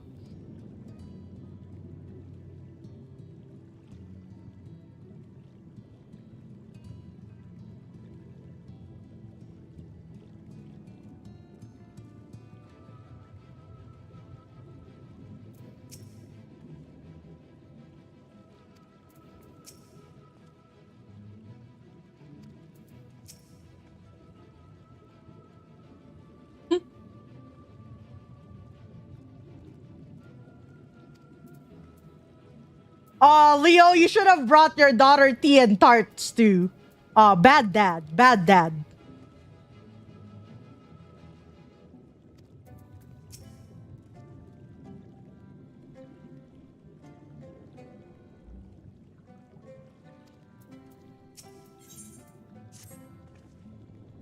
Though our course hath been decided, to pursue it we must needs beseech the aid of a friend. I speak of Bismarck. Pray follow me to Sullen that we might seek an audience with him once. Oh, I have to watch this cutscene. This is the one where he drops into the water, right? This is the one where he tries to walk on water. I have to watch this cutscene before we play PUBG. This idiot.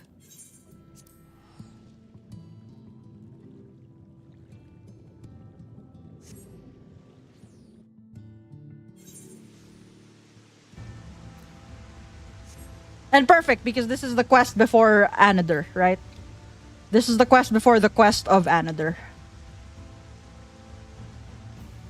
Which is really important. So it's actually good that I'm compressing all of the parts that I need to write for tomorrow and over the weekend. I need to write for Isay as if it wasn't already drafted. I'm so excited for him to go back. I'm so excited for them to come back. Lao is not dead. No, we're saving the Dungy for when Bunny is available. I'm so excited for Leo to come back to the source. I just want Ardbert to be around already. Yeah, you should eat corn. You have time.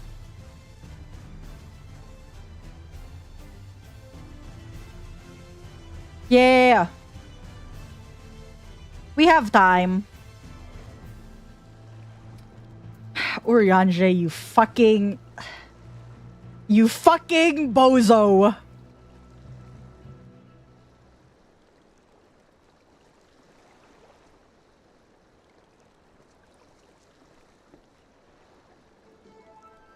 From here, we press onward to the Isle of Ken. I myself shall proceed on foot.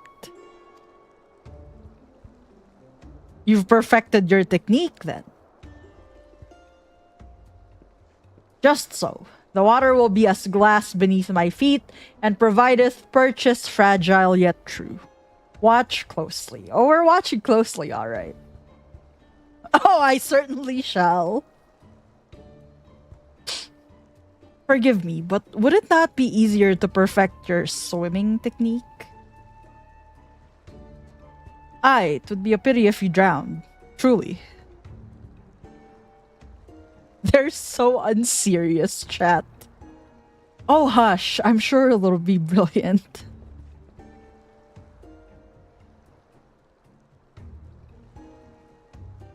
Sure, I believe in you, Urianger.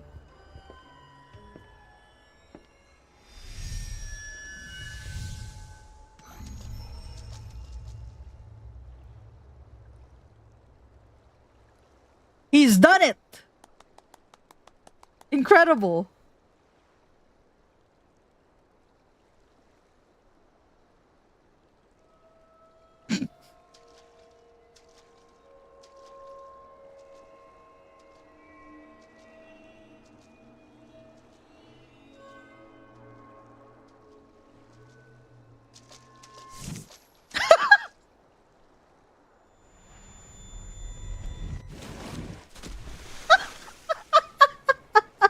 Oriage! For the love of... He's so stupid.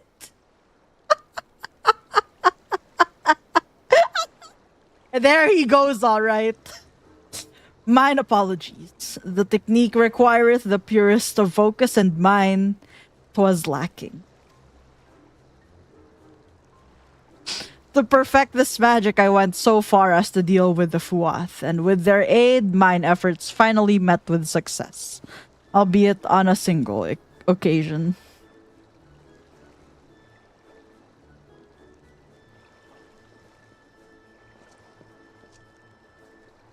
I know not why I cannot repeat it. I thought I saw you waver a bit toward the end there. Perhaps you're simply tired? Oh, they're all...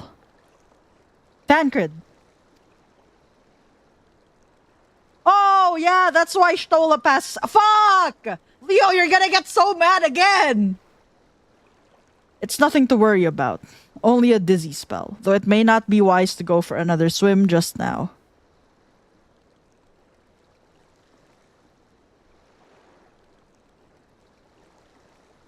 Thankfully, we have an alternative. A wonderful little invention, I'm certain you'll agree.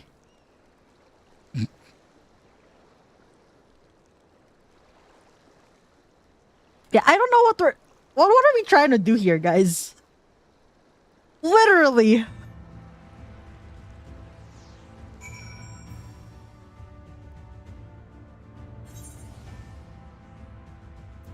Thank you, wife, for being the only one with a brain.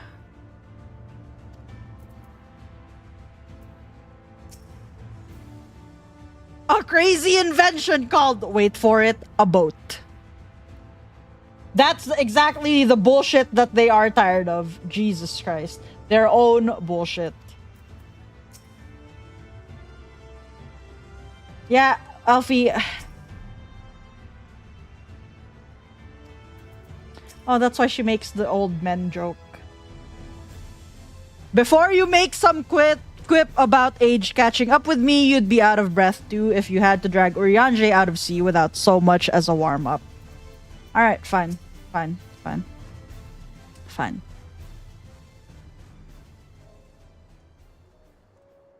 Wait, this is subtle foreshadowing of...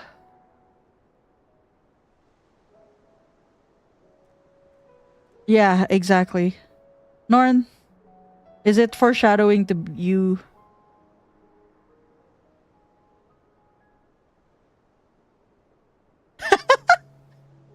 I will petition Bismarck's aid on our behalf. Let us pray my diplomacy. Diplomacy proveth more effective than mine experimental magic. Which one? The one from base Shadowbringers where we lost him at sea?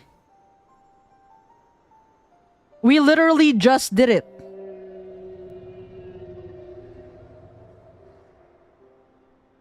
We literally just did it a few days ago. He'll wash up one way or another, is what Alize Stola says.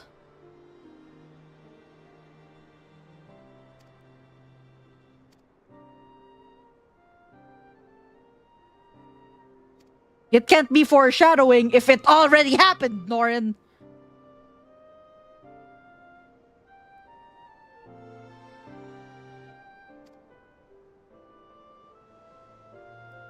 Not I am itchy.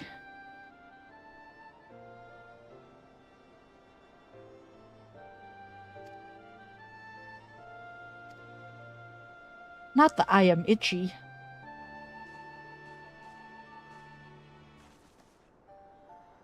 So, did he agree?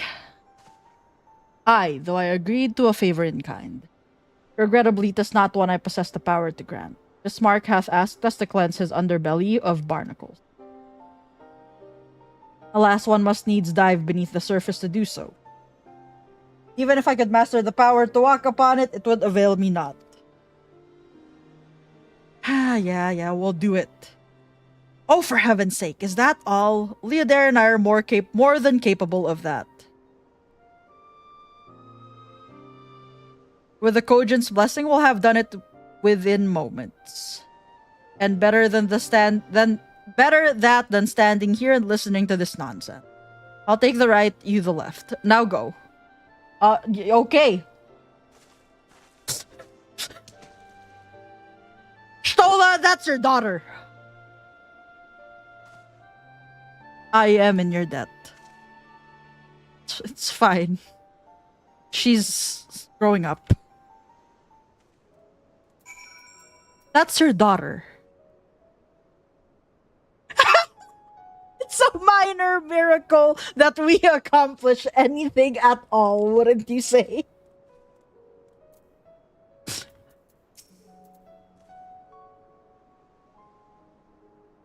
Correct. Exactly. Exactly. Like mother, like daughter, I suppose. Hold on, I need to take a screenshot of that. That's very funny. That's actually very fucking funny.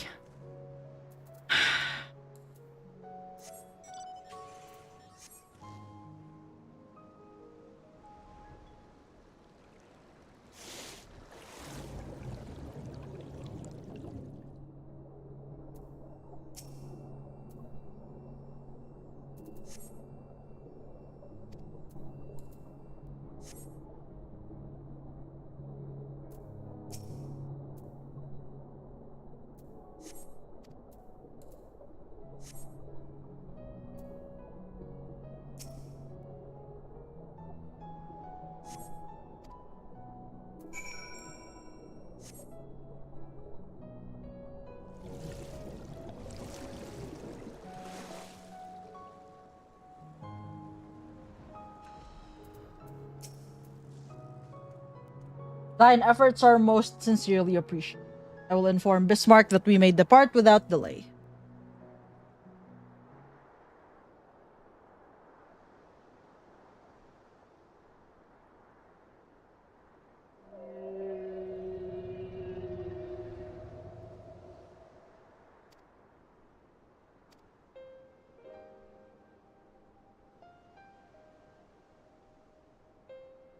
That's why it's Isle of Ken. I forgot that.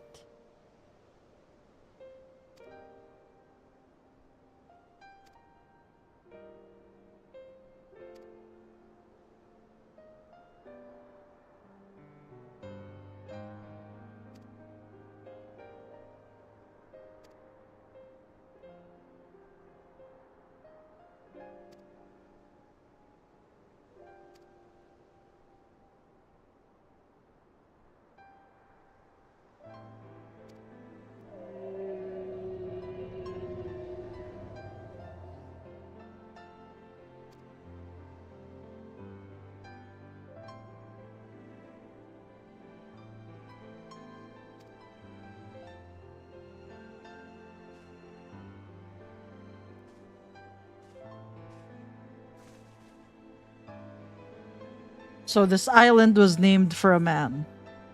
How easily the past is forgotten. He passed not even 100 years ago, yet the truth has slipped from history, like so many grains of sand. Might I have some explanation to what he just said, or shall we all stand about making vague and mysterious allusions? While he maketh ready to deliver us on to our destination, Bismarck bade us wait for him on the shore of Coluche. That's all. I feel as though there was more to it. Indeed, there was, but it hath no bearing on the task at hand. I should be glad to share the rest with you anon. Fine. Later.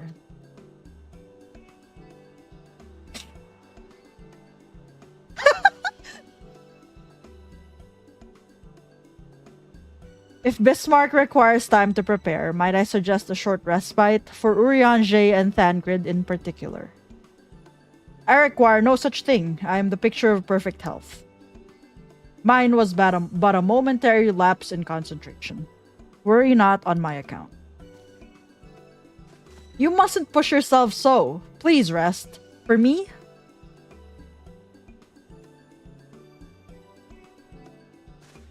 All right, if you insist.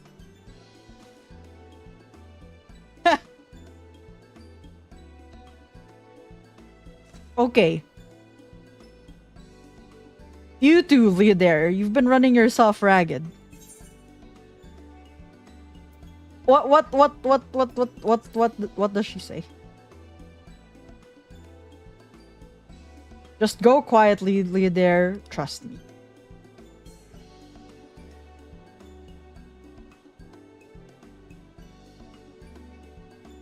Stola, I saw that evil grin. In that case, I leave the old men in your care. The rest of us will meet you at the split hall anon.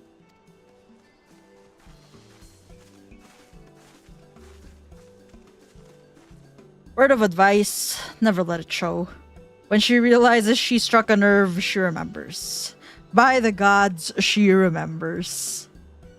In any case, if we must be made to rest, I know a place in Sullen that's better for it than most. Come with me. Not the words of wisdom.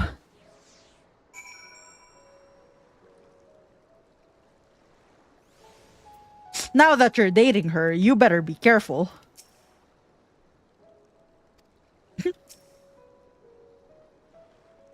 May as well have a seat. We wouldn't want our elderly knees to give out. Alright, bet. We wait for Narn. I'm about to be finished with this one also.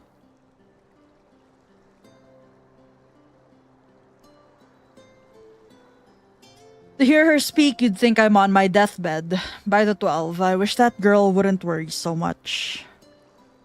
Thy countenance belies thy words, Master Thancred. I'm sure I don't know what you mean. Let the record show that I am here under protest. So I can't say I mind the view.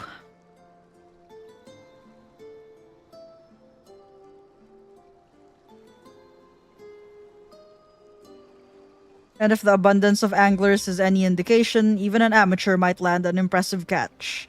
Shall we try our hands at it? I can't believe he really is just an old man going, let's go fishing. Help! Someone!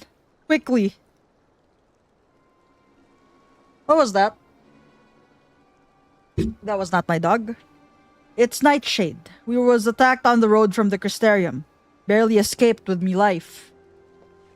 I suppose we might have predicted this. Aunt Leodera was so excited to fish.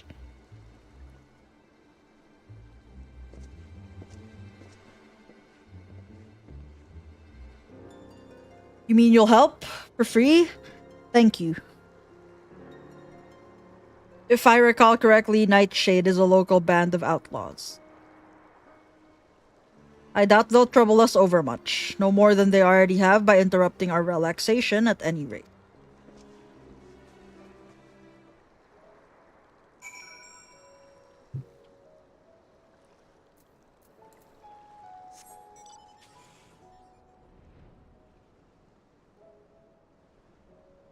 If they call, I don't know.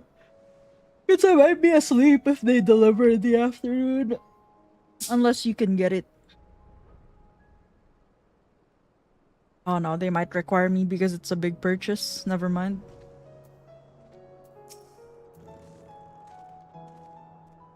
These two have matters well in hand by the looks of it. I turned on my notifs. I'll not forget this kindness. May we meet again. Good thing Zumi likes older man. Classic.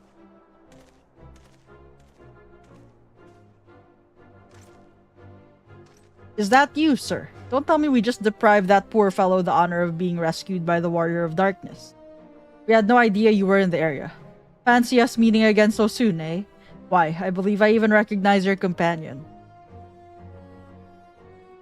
Ah, yes, from the infirmary. You had a message for the Crystal Exarch, did you not? It's good to see you back on your feet, and on patrol, no less. Oh, it's nothing as official as all that. Strictly speaking, we're off duty, but as we had a free moment, we thought we'd give a few of the less traveled roads a look. The guard doesn't have enough hands to patrol them regularly. That's admirable. There are a few so devoted to their duty, in Lakeland or beyond.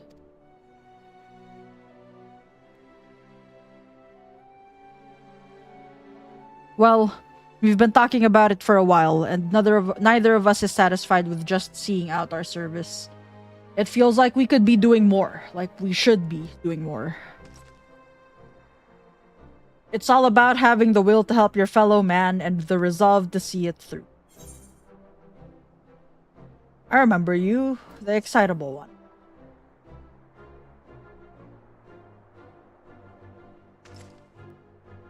Sorry, sir. I got a bit overexcited the other day. Couldn't get my words out. The name's Vonard, sir. I'm with the guard, but I don't just want to protect Lakeland. I want to protect the lot, just like the Warriors of Light did. Sadly, our duties prevent us from venturing too far from our own little corner of Norvant. What we'd really like to do is travel, to better ourselves, and go where the need is greatest. But everyone has to start somewhere, don't they? For now, if we can stop Nightshade from robbing the odd fisherman, then that's what we'll do.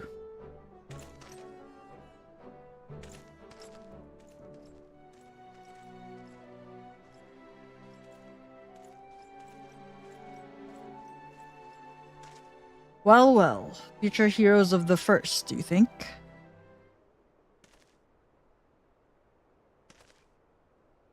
They want not for spirit. 'Tis but a pity they draw inspiration from so clouded a wellspring. Yet it availeth us not to fret in idleness. We must needs press on if we are to bring Elidibus' scheme to light.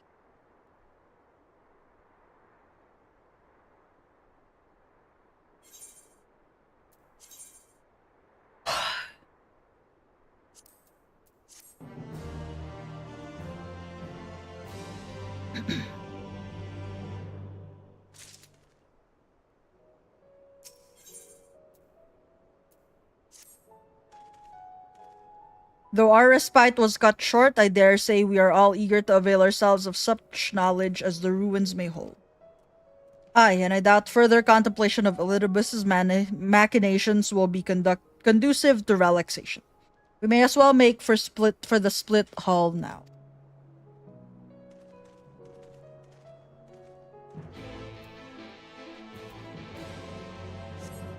Oh, this is in Felucia.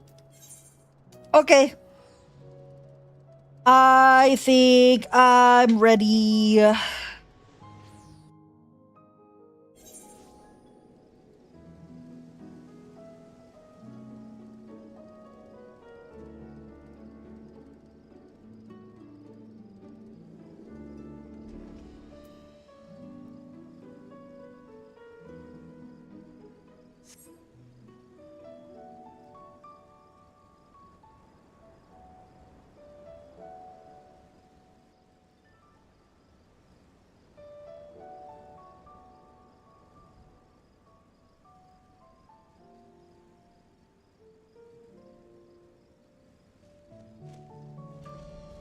Wife?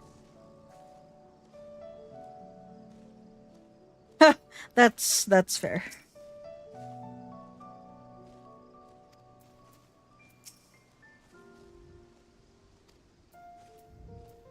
Not are you certain you did as you were told? Ma'am! Yeah, like a second, Alfie. Don't worry about it. Alright, that's highly likely going to be the unlock for the dungeon.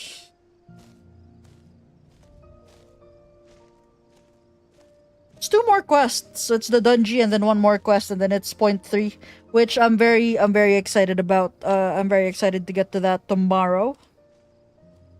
Let's see here. Oh, no, actually I should keep streaming in case we come up with dumb shit. But I'm gonna remove myself from category again. And I will end the YouTube stream. Thank you.